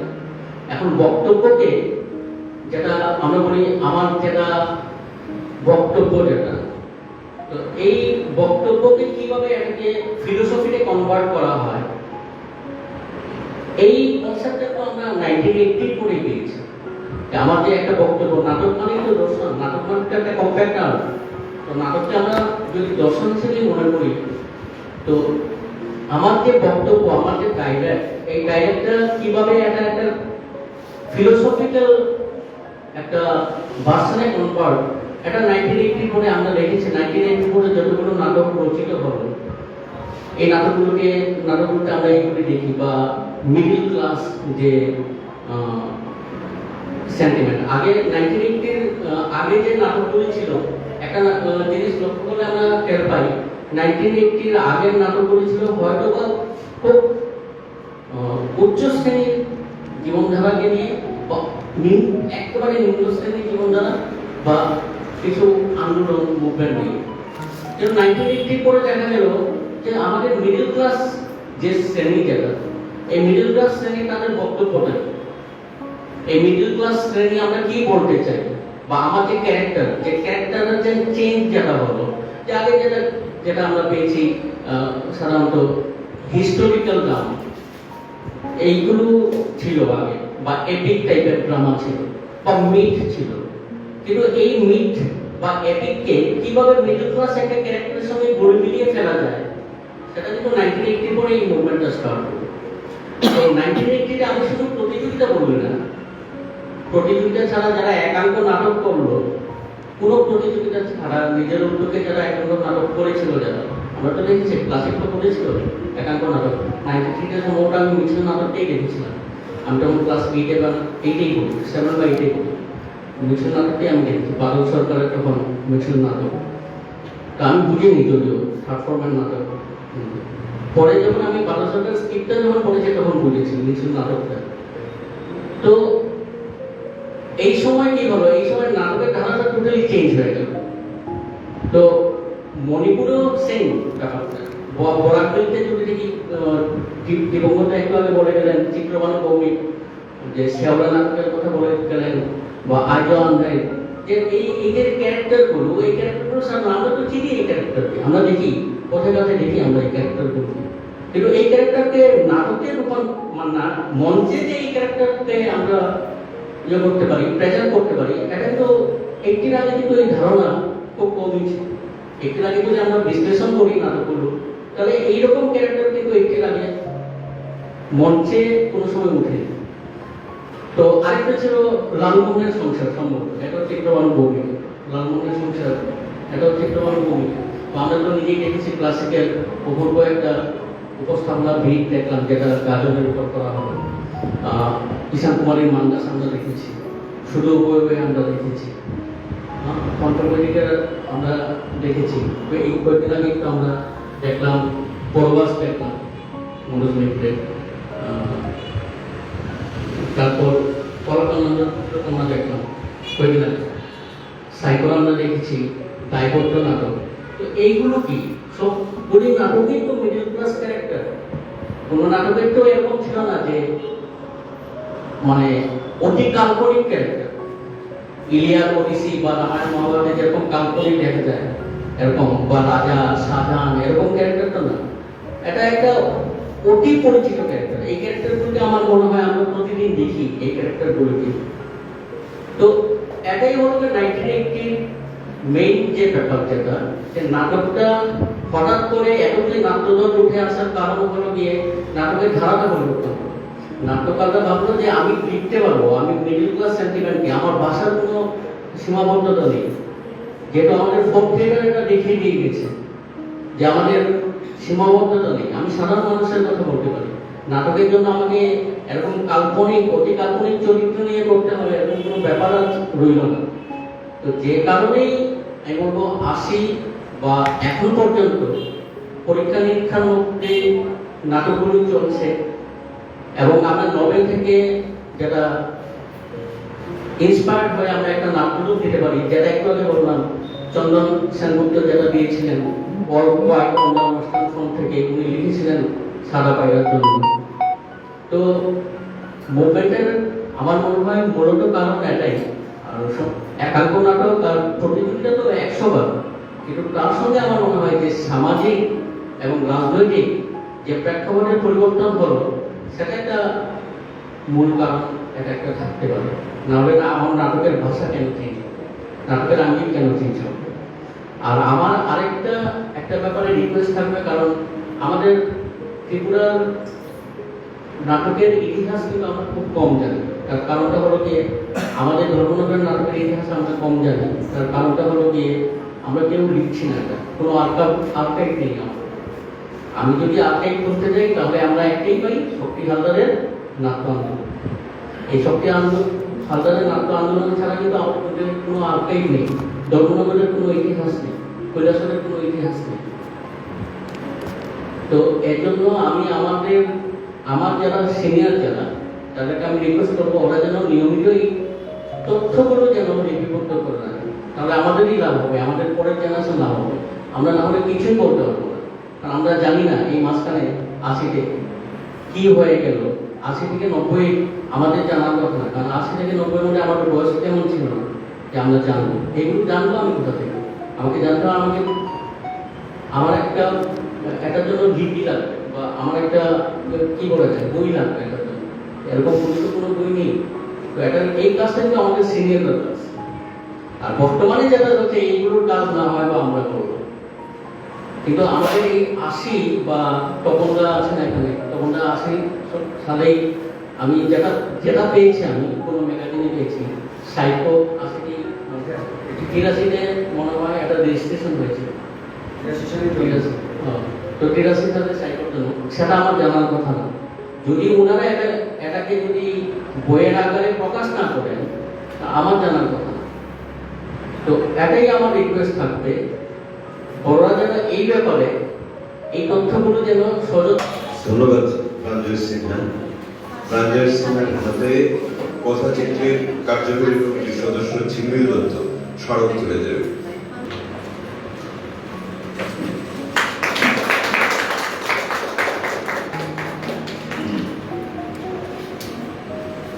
এবারে এই সেমিনারের বিশেষ বক্তা শ্রী পার্থ মজুমদার।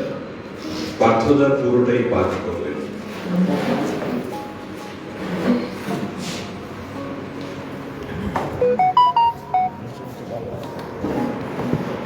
নমস্কার সবাইকে। বিশেষ বক্তা এরকম কিছু নয়, আপনারা যারা এখানে আছেন অনেক সিনিয়র আছেন।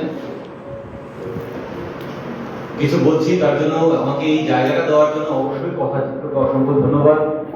এবং আপনারা যারা রয়েছেন অনেক দীর্ঘদিনের পুরনো নাট্যশিল্পী, আপনাদেরকেও আমার সুশ্রুত প্রণাম।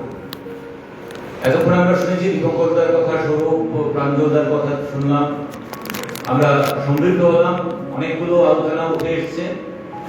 শুরুর আগে আমি যে কথাটা বলতে চাই, এই কথাচিত্র নাট্যোৎসব এই সেমিনার এখানে যারা আছেন প্রত্যেকের এই বিষয়গুলো জানা আছে আমার যতটুকু জানি, বা যেন খুব একটা লাভ হবে না, আমরা প্রায় বার্ধক্যের সময় সেমিনার করা উচিত ছাত্রদের জন্য। প্রো জেনারেশন যদি কোনো শিল্প চর্চা না থাকে তাহলে এটা স্থবির জায়গায় চলে আসবে।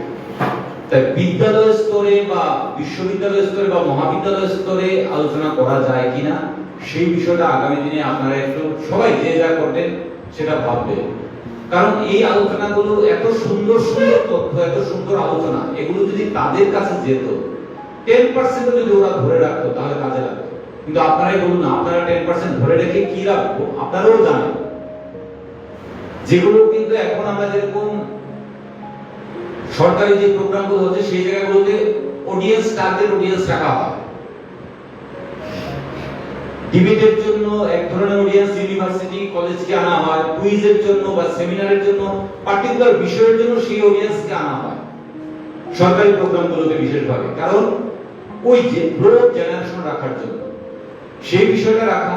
আর দ্বিতীয় আরেকটা বিষয় আমার একটা প্রস্তাব থাকবে, এইভাবে বসে বসে বক্তৃতা শোনা বোরিং লাগে না? আমাদের সবারই বোরিং লাগে, আমারও বোরিং লাগে, আপনাদের বোরিং লাগে। তাই এটা মানে গ্রুপ ডিসকাশন টাইপের হলে আলোচনাটা অনেকটা প্রাণবন্ত হয়। তাই এই সেমিনারের ভাবনাটাতে প্রচলিত ধারা কিন্তু এটা, সেই ধারাটাকেও একটু বদলানো যায় কিনা, যে ডিসকাশনে আমরা যারা আছি সবাই যদি বসে এখানে কথা বলতাম তাহলে কিন্তু আমরাও ঋত হতাম। এখানে কিন্তু ওয়ান ওয়ে হয়ে আছে। মাঝে মাঝে অভিজিৎদা অনেকগুলো জায়গা বলে দিচ্ছে, এটা খুব স্বাস্থ্যকর লক্ষণ। তাই ওই বিষয়টা আগামী দিনে ভাবা দরকার। যাই হোক, আমি আবারও কথা চিত্রকে অসংখ্য ধন্যবাদ জানাই। আজকের যে আলোচনার মূল বিষয় ৮০ দশক থেকে ০ দশক পর্যন্ত মঞ্চ নাটক বা একাঙ্ক নাটক বা শিশু নাটক প্রতিযোগিতার মান বৃদ্ধিতে সহায়ক হয়েছে, সেই বিষয়ে যাওয়ার আগে আমি একটু ছোট্ট আলোচনা করে নিচ্ছি। যেটা আমাকে প্রথমে অনির্বাণ বলেছিল লিখে আনবেন, পাঠ করবেন 10 থেকে 15 মিনিট সময়। সে অনুযায়ী বাধ্য ছাত্রের মতোই আমি নিয়ে এসেছি। যাই হোক, যে কথাটা আমার আগে সৌরভ বলেছে, ত্রিপুরার নাট্যচর্চার ইতিহাস 120 বছরের উপর, কিন্তু তা নয়, বিষয়টা কিন্তু তা নয়। আরেকটা কথা প্রাঞ্জলদা বলেছেন যে আমাদের তথ্যের খুব অভাব, সত্যি অর্থে খুবই অভাব, আর্কাইভ নেই। যে কাজটা করাটা দরকার আমাদের প্রজন্মের উপর বর্তায়, যেভাবে আর্কাইভ করা, যেটা আমাকে অনির্বাণ বলেছে এগুলো নাকি লিখিত আকারে স্মরণিকা টাইপে করা হবে। যদি করা হয় এটা কিন্তু একটা ডকুমেন্টেশন রইল, ডকুমেন্টেশনের অভাব আছে। ত্রিপুরা রাজ্যের সংস্কৃতি নাট্যচর্চার ইতিহাস খুব কম পাওয়া যায়।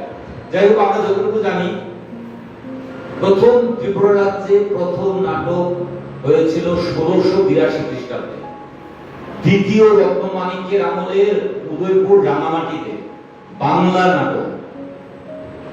দ্বিতীয় রত্নমাণিক্যের আমলে ১৬৮২ খ্রিস্টাব্দে বাংলা নাটক হয়েছিল। প্রত্যেকে আমরা জেনেছি আসামের দুজন দূত এসেছিলেন, রত্নকন্দলী শর্মা এবং অর্জুন দাস বৈরাগী। ওনারা ত্রিপুরার নাট্যচর্চার উপর ত্রিপুরা ভ্রুঞ্চি নামে একটা বই লিখেছে। ত্রিপুরা ভ্রুঞ্চি গ্রন্থে এটা লেখা আছে। তারপর আর কোনো ইতিহাস নাই। ২১০ বছর পর ১৮৯২ খ্রিস্টাব্দে আবার নাটকের ইতিহাস পাই আমরা রমাপ্রসাদ দত্তের গ্রন্থাগার থেকে। ১৮৯২, আমি কিন্তু প্রথমে বলছি আমি বাংলা নাটক নিয়ে কথা বলছি। এবং আরেকটা বিষয়, রাজবাড়ির, যেটা আমি সৌরভ বলেছি উজ্জয়ন্ত নাট্য সমাজ, রাজবাড়ির ভেতরে যে নাট্যচর্চা হতো সেই বিষয়টাকে নিয়ে বলছি না, যেহেতু এটা মঞ্চ নাটক বা প্রতিযোগিতার কথা বলা হয়েছে, তাই যে নাটক সাধারণ মানুষের কাছে এসেছিল সেই নাটকটা নিয়ে বলছি। রমাপ্রসাদ দত্তের ইসে থেকে পাওয়া যায় ১৮৯২ খ্রিস্টাব্দে পতিব্রতা নাটক, মহেন্দ্র কুমার দেববর্মন। প্রথম বাংলা নাটক ত্রিপুরা রাজ্যে লিখেছে মহেন্দ্র কুমার দেববর্মন, পতিব্রতা নাটকটি। সেই জায়গায় যদি আমরা ত্রিপুরা নাট্যচর্চার দিকটা যদি একটু লক্ষ্য করি, পশ্চিমবঙ্গের ক্ষেত্রে যদি দেখি, যে বাংলা নাটকের পীঠস্থান আমরা বলি, পশ্চিমবঙ্গে কবে প্রথম সাধারণের জন্য বাংলা নাটক হয়েছে? ১৭৯৫ খ্রিস্টাব্দে। হেরাসিম লেভদেব নামে রাশিয়ান যুবক একটা ইংরেজি নাটককে ডিসগাইজকে বাংলায় রূপান্তরিত করে এই নাটকটা মঞ্চস্থ করেছে ১৭৯৫ খ্রিস্টাব্দে। সেই জায়গায় যদি আমরা তুলনা করি, ১১৩ বছর আগে ত্রিপুরাতে বাংলা নাট্যচর্চা শুরু হয়েছে। ১১৩ বছর আগে বাংলা নাট্যচর্চা শুরু হয়েছে দ্বিতীয় রত্নমাণিক্যের আমলে ১৬৮২ খ্রিস্টাব্দে। এবার রচনার দিক দিয়ে যদি চিন্তা করি, আমি দেখলাম ১৮৯৮ খ্রিস্টাব্দে পতিব্রতা নাটক লিখেছে মহেন্দ্র কুমার দেববর্মন। কিন্তু ১৮৫৮ সালে লিখেছিলেন পশ্চিমবঙ্গে রামনারায়ণ তত্ত্বরত্ন কুলকুলীন সর্বস্ব বাংলা নাটক। ১৮৯৭ সালে লিখেছেন পতিব্রতা নাটক। এখানে ৩৯ বছরের একটা ডিফারেন্স, মানে ত্রিপুরাতে বাংলা নাটক লিখিত আকারে শুরু হয়েছে, পশ্চিমবঙ্গে যখন লেখা শুরু হয়েছে তার 39 বছর পরে, কিন্তু বাংলা নাটকের চর্চা শুরু হয়েছে 113 বছর আগে হিসেবে। কিন্তু 1682 পর 1892 এই যে 210 বছরের কোনো নাটক হয়নি ত্রিপুরা রাজ্যে, বিষয়টা ভাবাটা অবান্তর বলে। নিশ্চয়ই হয়েছে, কোনো তথ্য নেই, যেটা প্রাঞ্জলদা দুবার তিনবার ইসে করেছেন, এবং এটা সময়ের দাবি তথ্য সংরক্ষণ করা বর্তমান সময়ে আমাদের উপর দায়িত্ব বর্তায়। এই রামনারায়ণ তর্করত্ন ত্রিপুরা আরে পুরোপুরি সর্বস্ব লেখার পর তারপর থেকে কিন্তু বাংলা নাট্যচর্চা শুরু হয়। এবার আমি মূল আলোচনা চলে আসি। 80 দশক থেকে যদি বলি, একটু গল্পটা ছোট করা হবে মনে হয়। 80 দশক থেকে প্রাঞ্জলদা খুব সুন্দরভাবে বলেছেন বা অনির্বাণ বলেছেন, একটা নতুন ডাইমেনশন পেয়েছে ত্রিপুরা রাজ্যের বাংলা নাট্যচর্চা। কিন্তু তার শুরুটা হয়েছিল 1969 প্রথম তৈরি হয় Tripura inter office sports and cultural association, আন্তঃ অফিস বিনোদন সংস্থা। ত্রিপুরা রাজ্যে 1969 সালে বাংলা নাটক প্রতিযোগিতা শুরু করে কর্মচারীদের জন্য। সেই সময়ে এই আন্তঃ অফিস নাটক প্রতিযোগিতাকে নিয়ে কিন্তু কেন্দ্র করে কিন্তু প্রচুর নাট্যকার ত্রিপুরা রাজ্যে আসে। এর আগ পর্যন্ত যতগুলো নাটক হয়েছে পশ্চিমবঙ্গের পাণ্ডুলিপি নিয়ে। তারপর কিন্তু ত্রিপুরা রাজ্যে নাটক লেখা শুরু হয়েছে। অজিত মজুমদারের কথা বলেছেন, কিন্তু অজিত মজুমদার ছাড়াও অনেকেই ছিলেন, গোপাল দে, নিখিল ভট্টাচার্য, অজিত মজুমদার, পার্থ রায়, কমল রায় চৌধুরী, চন্দ্র সেনগুপ্ত, হীরেন্দ্র সিংহা, ননী দে, রবীন্দ্র ভট্টাচার্য, রতীশ মজুমদার, মতিলাল দে, কল্যাণ রায়, অজয় তিলক, ডক্টর ননীগোপাল চক্রবর্তী, অমৃত সিং, জয়শঙ্কর শর্মা, পার্থপতি আচার্য, বিভু ভট্টাচার্য, সমীর দত্ত, তাপস প্রধান ভট্টাচার্য এবং আরো অনেকে শুধু নাটক লিখতে শুরু করেছেন আন্তঃ অফিসকে কেন্দ্র করে। তারপর ওরা নিজেদের সংস্থার জন্য করেছেন বা অন্যদের জন্য লিখেছেন। কিন্তু এই আন্তঃ অফিস নাটক প্রতিযোগিতার একটা মাইলস্টোন বলা যায় যে নাট্য রচনার ক্ষেত্রে। সেই জায়গা থেকে এই সময়কালের মধ্যে 80 দশক থেকে 0 দশকে যে প্রতিযোগিতা বিশেষভাবে ত্রিপুরা রাজ্যে সমাদৃত হয়েছে সেটা হচ্ছে বিশ্বদেব স্মৃতি ছোটদের নাটক প্রতিযোগিতা। যদিও এটা শুরু হয়েছিল 1995 খ্রিস্টাব্দে। বিশ্বদেব ভট্টাচার্য সাহিত্যিক ছিলেন, উনার স্মৃতিকে ভাস্বর করে রাখতে 1995 খ্রিস্টাব্দে শুরু হয়। সেই সময়ে শিশু নাটক প্রতিযোগিতা হলেও দেখা গিয়েছিল বড়দের মধ্যে উত্তেজনাটা অনেক বেশি ছিল। ভীষণ রকমভাবে বিশ্বদেব স্মৃতিকে কেন্দ্র করে প্রচুর নাট্য দল তৈরি হয়েছে, যে নাট্যদলগুলো এখনো আছে। এমনকি বেশ কয়েকটা নাট্যদল আছে যারা এখনো শুধু বাচ্চাদেরকে নিয়েই নাটক করায়, বড়দের নাটক করে না, কিন্তু সৃষ্টি হয়েছিল বিশ্বদেব স্মৃতিকে কেন্দ্র করে। এবং যারা শিশু শিল্পী ছিল সেই সময় থেকে কিন্তু এখন ওরা অনেক বড় হয়ে পরিণত হয়ে কাজ করছে এই বড়দের সঙ্গে। তাই এই জায়গাতে বিশ্বদেব স্মৃতিকে কেন্দ্র করেও কিন্তু ত্রিপুরা, বিলুনিয়া, কৈলাসহর, কমলপুর, খোয়াই, উদয়পুর সব জায়গা থেকে, সাবরুম, অমরপুর, সোনামুড়া প্রত্যেকটা জায়গার টিম কিন্তু এই প্রতিযোগিতায় অংশ নিয়েছে। এরপর যে আলোচনাটা যাচ্ছি, এই সময়কালের মধ্যে উত্তর ত্রিপুরা জেলা মানে ধর্মনগর নিয়ে অনেকে আলোচনা করেছেন। এখানে আর আমার আলোচনা করাটা মনে হয় ধৃষ্টতা হবে, ধর্মনগরকে বাদে রাখছি আলোচনায়। তবে একটা জায়গায় আমি বলবো ধর্মনগরের বিষয়ে, এটা আমার কাছে যা তথ্য আছে জানি না আমার এটা সত্যি না, স্বরূপ একটা তথ্য দিয়েছে, স্বরূপ এটা সত্যি। আমার তথ্য অনুযায়ী 1930 সালে প্রমুখ নাট্য সংস্থা গঠন হয়েছে।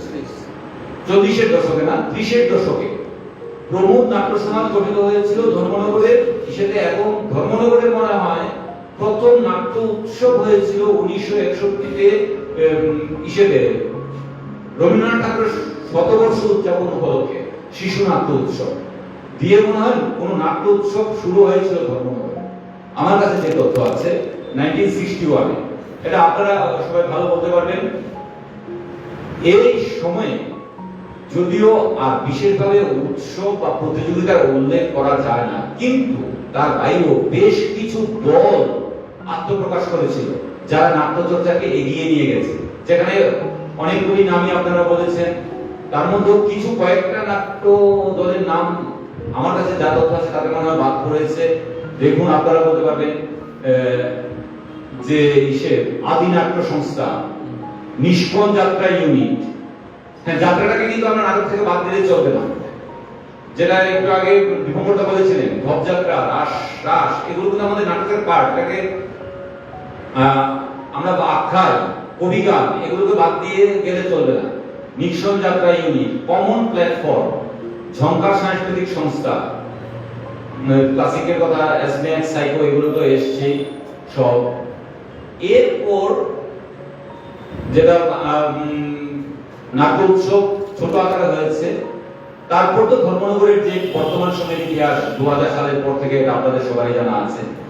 এর বাইরে উত্তর ত্রিপুরা জেলাতে কৈলাসহর, কাঞ্চনপুর এবং ইসেতে নাট্যচর্চা, পানিসাগর, এই জায়গাতেও কিন্তু 6-এর দশকে নাটকের চর্চা হতো, তা আমরা পাই। কিন্তু বর্তমান সময়ে পানিসাগর বা কাঞ্চনপুরে নাটকের চর্চা প্রায় হয় না বললেই চলে। কিন্তু উত্তর ত্রিপুরা জেলাতে কাঞ্চনপুর এবং পানিসাগর সমৃদ্ধ ছিল নাট্যচর্চার ক্ষেত্রে। ঊনকোটি জেলার ক্ষেত্রে যদি আমি যাই, সেখানে দেখা যাচ্ছে কৈলাসহরে নাট্যচর্চা শুরু হয়েছিল 1903 সাল থেকে, 123 বছর আগে। সেই সময় প্রথম হয়েছিল, তখনের নাট্যচর্চা কিন্তু আমি বারবারই বলছি, যেটা যেন কোনো রকমের দ্বিমত তৈরি না হয়, যাত্রা। আমি নাটক হিসেবে অভিহিত করছি, সেই সময়টা যাত্রাই মূলত ছিল, সিংহ যাত্রা পার্টি নামে। তখন কীর্তিবাবু সিং তার মূল পৃষ্ঠপোষকতা করেছিলেন। তারপরে কিছু নাট্য সংস্থা আত্মপ্রকাশ করেছে সেই সময়টার মধ্যে, একা এবং কয়েকজন সন্নিপন, নির্গোষ্ঠীকরণের কথা বলেছে। এরা কিছু প্রতিযোগিতা এবং উৎসবের আয়োজন করেছে, কিন্তু ধারাবাহিকতা বজায় রাখতে পারেনি, এটা বিক্ষিপ্তভাবে হয়েছিল। কৈলাসহরের নাট্যচর্চা সম্পর্কে আমরা এতটুকু জানি, এই সময়কালের মধ্যে নির্গোষ্ঠীকরণ বা সন্নিপন দুটো নাট্য উৎসব করেছে, এই 8-এর দশক থেকে 2000 সালের মধ্যে। ধলাই জেলার নাটকের ক্ষেত্রে মূলত সমৃদ্ধ ছিল আমাদের কমলপুর। ধলাই জেলাতে এটাও কিন্তু 1930-এর দশক থেকে শুরু হয়েছিল। কমলপুরের প্রথম কালীবাড়িতে যাত্রা মঞ্চস্থ হয় দেবলা দেবী। যেই দেবলা দেবী রাজ্যভিত্তিক যাত্রা প্রতিযোগিতায় প্রথম স্থান অধিকার করেছে, আগরতলায় অনুষ্ঠিত হয়েছিল, এটা 1984 সালে। কিন্তু এই কমলা দেবী আর দেবলা দেবী কিন্তু কমলপুরে হয় প্রথম 1928 সালে। 1903 সালে সূচনা হয়, তারপর 1928 সালে। তাই কমলপুরের নাট্যচর্চার ইতিহাস কিন্তু যথেষ্ট পুরনো। তারপর 1988 সালে মানিক পালের তত্ত্বাবধানে বেশ কিছু সাংস্কৃতিক ব্যক্তিত্ব মিলে তৈরি করে সন্দীপন নাট্য সংস্থা। যেই সন্দীপন নাট্য সংস্থা পরবর্তী সময়ে দুর্বার নাট্যগোষ্ঠী নামে পরিচিত হয়, কিন্তু তারও কিন্তু বর্তমান সময়ে প্রায় নেই বললেই চলে। যাত্রার ক্ষেত্রেও কমলপুরের অবস্থা খুবই শোচনীয়, বর্তমানে নেই বললেই চলে। 1997 সালে দুর্বার নাট্যগোষ্ঠী আয়োজিত করেছিল চন্দন সেনগুপ্ত স্মৃতি নাট্য উৎসব। তারপর 1998 সাল থেকে বিমল সিংহ স্মৃতি নাট্য উৎসব নামে কমলপুর টাউন হলে 6বার উৎসবটা করেছিল, কিন্তু তারপর এটা বন্ধ হয়ে গেছে। তারপর কমলপুরে জন্ম নেয় সায়ক নাট্য গোষ্ঠী, আরেকজন বিশিষ্ট নাট্যবিদ শ্যামল বুদ্ধের তত্ত্বাবধানে। তারা কমলপুরে শিশু নাট্য উৎসব করেছিল এই সময়কালের মধ্যে। এছাড়া ধলাই জেলায় আমাদের কাছে আর বিশেষ কোনো তথ্য আমরা পাই না। খোয়াই জেলার ক্ষেত্রে বলতে হয়, খোয়াই নাট্যচর্চার পীঠস্থান আমরা বলে থাকি, এবং মূলত কিন্তু এটা 8-এর দশক থেকেই শুরু হয়েছিল। খোয়াই অনেক আধুনিক নাটক দিয়েছে 8-এর দশক থেকে, যাদের হাত ধরে হয়েছিল সেরকম নীরেন্দ্র সিনহা, চন্দন সেনগুপ্ত, তাদের হাত ধরে সেই সময় কিন্তু কালচারাল ক্যাম্পেইন তৈরি হয়, বা শেখর স্মৃতি নাট্য উৎসব। গত বছর ওরা 33তম শেখর স্মৃতি নাট্য উৎসব করেছে। 1980 সালে কালচারাল ক্যাম্পেইন তৈরি হয়। 1980 সালেই শেখর চক্রবর্তী তাদের নাটক শেষের পর এই মঞ্চেই বিদ্যুৎ সৃষ্টি হয় মারা যায়। নাটক শেষের পর তারা নাকি তখন পাহারা দিতেন, কোনো পুরনো টাউন হলে গেট ছিল না, তাই লাইটের জিনিসপত্র, প্রপস, স্টেজ ক্রাফট পাহারা দিতে হতো, পালা করে একজন থাকতেন। ওই দিন শেখর চক্রবর্তী ছিলেন, পরদিন ভোরবেলায় এসে দেখেন উনি বিদ্যুৎ সৃষ্টি হয়ে মারা গেছেন। এই শেখর চক্রবর্তীর স্মৃতিতেই 1981 সাল থেকে ওরা চালু করেছে যে নাট্য উৎসব বা প্রতিযোগিতা শুধু ত্রিপুরা রাজ্যে নয়, খোয়াই জেলা তো বাদ, ত্রিপুরা রাজ্য উত্তর পূর্বাঞ্চল ব্যাপক সাড়া জাগিয়েছিল। মাঝখানে কয়েক বছর বন্ধ ছিল, গত বছর থেকে আবার ওনারা শুরু করেছেন খোয়াইয়ে। তাই ওই সময়ে কিন্তু এছাড়াও সারথী নাট্যদল, তারপরে কসমিক ক্লাব গড়ে ওঠে। তারপর 8এর দশক থেকে যখন কালচারাল ক্যাম্পেইন শুরু করলো, তারপর এসছে নাট্য সংসদ, লইকান, মণিপুরি কালচারাল অর্গানাইজেশন, শুভম নাট্যচক্র ইত্যাদি। তারপর অবশ্য আনোয়ারিগুলো হয়েছে উত্তরণ। তারপর এই সময়কালের কথা আমি বলছি, এই নাট্যচক্র যেরকম শুভম নাট্যচক্র এখন নেই, নাট্য সংসদের প্রোডাকশন নেই, কালচারাল ক্যাম্পেইন বেশ কিছুটা বছর ইসে করেছিল, কিন্তু এখন আবার শুরু করেছে, এটা আমাদের উৎসের বিষয়। এই জায়গাতে এরপর আমরা চলে আসছি আরেকটা কথা বলতে হয়, কালচারাল ক্যাম্পেইনের বেশ কিছু নাটক এবং নাট্য সংসদের বেশ কিছু নাটক কিন্তু ত্রিপুরার বাইরেও মঞ্চস্থ হয়েছে এবং ত্রিপুরার পরিচিতি এনে দিয়েছে, খুব প্রশংসিত হয়েছে ভারতবর্ষের বিভিন্ন জায়গায়। তাই সেই জায়গাতে খোয়াইয়ের নাট্যচর্চা বলতে গেলে কালচারাল ক্যাম্পেইন এবং নাট্য সংসদের নাটকের কথা বলতেই হয়। এই খোয়াই জেলার মধ্যে খোয়াই বাদ দিয়ে তেলিয়ামুড়াতে কিন্তু বেশ কিছু যাত্রাপালা মঞ্চস্থ হয়েছিল 6এর দশক থেকে। এবং উল্লেখযোগ্য বিষয় যেটা এখন নেই, জমাতিয়ারা যাত্রাটা করতেন পৃষ্ঠপোষকতায়, এবং সেই যাত্রায় আমাদের যে প্রচলিত কনসার্ট যাত্রা, সেই কনসার্ট তৈরি হলো জমাতিয়াদের বাঁশবেতের যন্ত্রপাতি দিয়ে তেলিয়ামুড়ায়, কিন্তু সেই জিনিসটাও হারিয়ে গেছে, সেই বাদ্যযন্ত্র। তারপর যদি আসি গোমতী জেলাতে, আমি গোমতী জেলার কথা প্রথমেই বলেছি, ত্রিপুরা রাজ্যের নাট্যচর্চা শুরু হয়েছিল গোমতী জেলা থেকে 1682 খ্রিস্টাব্দে, দ্বিতীয় রতমানিকের আমল থেকে। তারপর গোমতী জেলাতে নাট্যচর্চা শুরুর ক্ষেত্রে একটা উল্লেখযোগ্য ভূমিকা পালন করেছিল, যেটা আমরা হয়তো অনেকেই জানি। ত্রিপুরা রাজ্যের একমাত্র টাউন হল বেসরকারিভাবে তৈরি হয় গোমতী জেলার উদয়পুরে, সম্পূর্ণভাবে সরকারের কোন রকমের আর্থিক সাহায্য ছাড়া। ব্রজেন্দ্র দত্ত উনি যাচ্ছিলেন, ওনার পৃষ্ঠপোষকতায় টাউন হল, পুরনো টাউন হল যেটা রাজস্বী না, পুরনো টাউন হল, সেটা বেসরকারিভাবে তৈরি হয় গোমতী জেলার নাট্য চর্চার জন্য। তাই এই প্রচন্ড উৎসাহ দেয়, এই তথ্যগুলো আমাদের জানা দরকার নতুন প্রজন্মের কাছে, যে জন্য আমি প্রথমেই কথা বললাম। এই সময়কালের মধ্যে উদয়পুরে আত্মপ্রকাশ করেছিল বেশ কিছু নাট্যদল, যেরকম বিশ্বরূপা নাট্য সংস্থা, যাত্রী, কোরাস, আঙ্গি, রিক্রিয়েশন সেন্টার, অভিষেক, কনিক ইত্যাদি। এর মধ্যে রিক্রিয়েশন সেন্টার 1998 সাল থেকে চন্দন ঘোষ স্মৃতি নাট্য উৎসব করে আসছে, যদিও ধারাবাহিকতা বজায় রাখতে পারেনি, বন্ধ হয়ে গেছে। আর গোমতী জেলার নাট্যচর্চার ক্ষেত্রে আরেকটা বিষয় উল্লেখ না করলেই হয়, এটা হচ্ছে রমেশ স্কুলের প্রধান শিক্ষক ধীরেন্দ্র দত্তের কথা। ওই সময় রমেশ স্কুলে বিচিত্রা হল তৈরি হয়েছিল, উনি বিচিত্রা হলে নাটক করার জন্য বিনে পয়সা দিয়ে দিতেন, শুধুমাত্র নাটকের জন্য। ধীরেন্দ্র দত্ত তখন রমেশ স্কুলের প্রধান শিক্ষক, নাটকের জন্য উনি বিচিত্রা হলকে ফ্রি করে দিতেন, কোনো পয়সা দিতেন না, রিহার্সাল করতো, এখন নাটক মঞ্চস্থ হতো। তাই এই জায়গাতে গোমতী জেলার নাট্যচর্চা বা ত্রিপুরার নাট্যচর্চাকে সমৃদ্ধ করতে কিন্তু ধীরেন্দ্র দত্তের কথাটা উল্লেখ করতেই হয়। এই আলোচ্য সময়কালের মধ্যে গোমতী জেলাতে শরৎচন্দ্রের শতবর্ষে নাট্য উৎসব হয়েছিল একটা, আর শিশু নাট্য উৎসব নাম দিয়ে একটা নাট্য উৎসব হয়েছিল, আর শুধু নাট্য উৎসব নাম দিয়ে একটা নাট্য উৎসব হয়েছিল। এই তিনটা নাট্য উৎসব, আর একটা নাট্য উৎসব হয়েছিল কার্ল মার্ক্সের জন্ম শতবর্ষ হয়ে 1984 সালে গোমতী জেলা। এই গোমতী জেলার মধ্যে রয়েছে অমরপুর, সেই অমরপুরও কিন্তু 1930 সালে নাট্যচর্চা শুরু হয়েছিল, রবীন্দ্র সংঘ, কোরাস, নেতাজি সংঘ এরা করেছিল। তারপর একটা ছেদ 1987 সালে তৈরি হয় চারবাগ, চারবাগও মাঝখানে ছেদ হয়ে গেছে। তারপর খুব নতুন প্রজন্মের নাট্যশিল্পী আমাদের রাজ্যের, সে চারবাগকে নিয়ে কাজ করা শুরু করছে এবং বেশ কয়েকজন মিলে। এই জায়গাতে একটা কথা উল্লেখ করতে হয়, ত্রিপুরা রাজ্যের একমাত্র থিয়েটার স্পেস চারবাগ করেছে অমরপুরে, বিনে পয়সায়। সেখানে ছেলেমেয়েদের, বাচ্চাদেরকে আবৃত্তি, নাটক চর্চা, প্রশিক্ষণ দেওয়া হচ্ছে ধারাবাহিকভাবে। যদুভূষণ শুক্ল দাস, তারপর খেলেন্দ্র, এরা বেশ কয়েকজন 10-12 জন মিলে এই কাজটা করেছে এবং করে চলছে। একমাত্র থিয়েটার স্পেস ত্রিপুরা রাজ্যে অমরপুরে, গোমতী জেলার অমরপুরের মধ্যে। গোমতী জেলার পর আসে আপনার দক্ষিণ ত্রিপুরা জেলায়। দক্ষিণ ত্রিপুরা জেলার বিলোনিয়া একটি উল্লেখযোগ্য নাম এই নাট্যচর্চার জন্য। এই সাংস্কৃতিক এই ঐতিহ্যপূর্ণ শহর নাট্যচর্চা শুরু হয়েছিল 1921 সালে।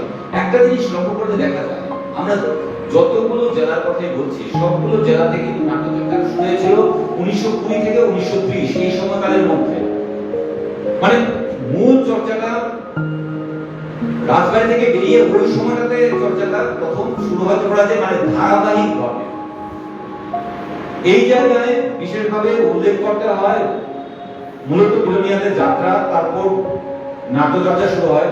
সেই সময়ে যে যে দলগুলো আলোচনার মধ্যে আসে, বিলোনিয়ায় আত্মপ্রকাশ করে প্রান্তিক, দ্বীপ জেলে যায়, আগন্তুক, পঞ্চজন্য, কালচারাল ফোরাম, লোয়া, গান্ডি, বিশাখা, সংলাপ, নাট্যায়ন, ত্রিবেণী, এরকম বেশ কিছু নাট্যদল।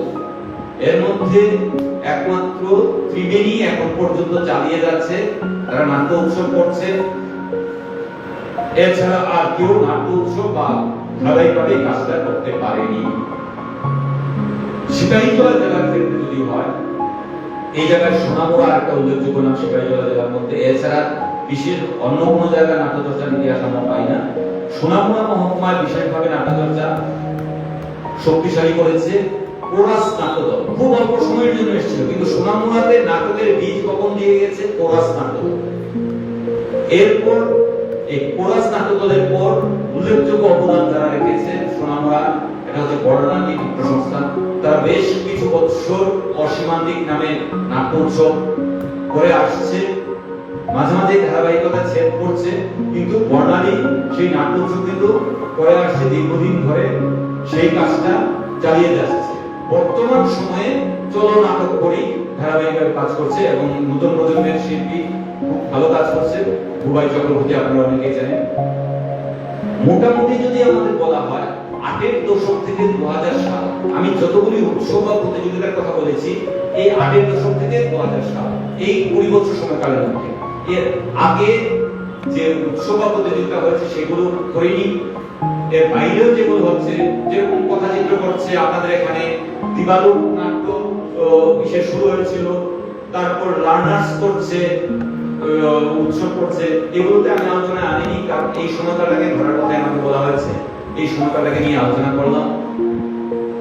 আর যে বিষয়টা প্রাঞ্জলদা বলেছেন যে আগেও বলেছি তথ্যের অভাব আছে। শক্তি হাজারের ত্রিপুরা নাট্য আন্দোলনের ধারা একটা প্রামাণ্য গ্রন্থ, এই বইটা থেকে কিছু পাওয়া যায়। রিসেন্টলি আমাদের রাজ্যের একজন বরিষ্ঠ নাট্যশিল্পী নারায়ণ দেব একটা বই করেছেন, ত্রিপুরা নাট্য প্রযোজনার ইতিহাস। ওই বইটাতে অনেক তথ্য পাওয়া যাবে, কিন্তু কিছু ভুল আছে। এটা প্রথম সংস্করণ। কথা হয়, আমার সঙ্গে কথা হয় যে বিভিন্ন জায়গা থেকে উনি আবার কালেকশন করছেন তথ্যগুলোকে মডিফাই করার।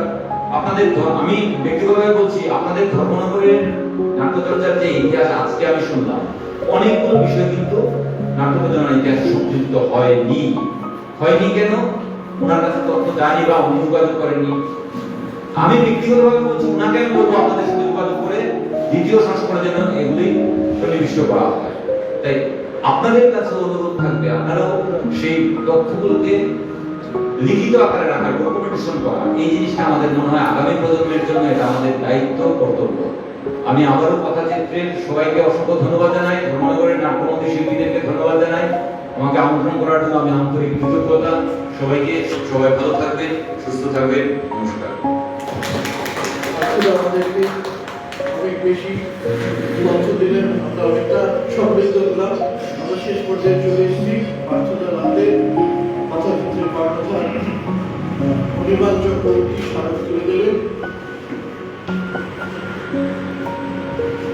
পার্থদাকে আমাদের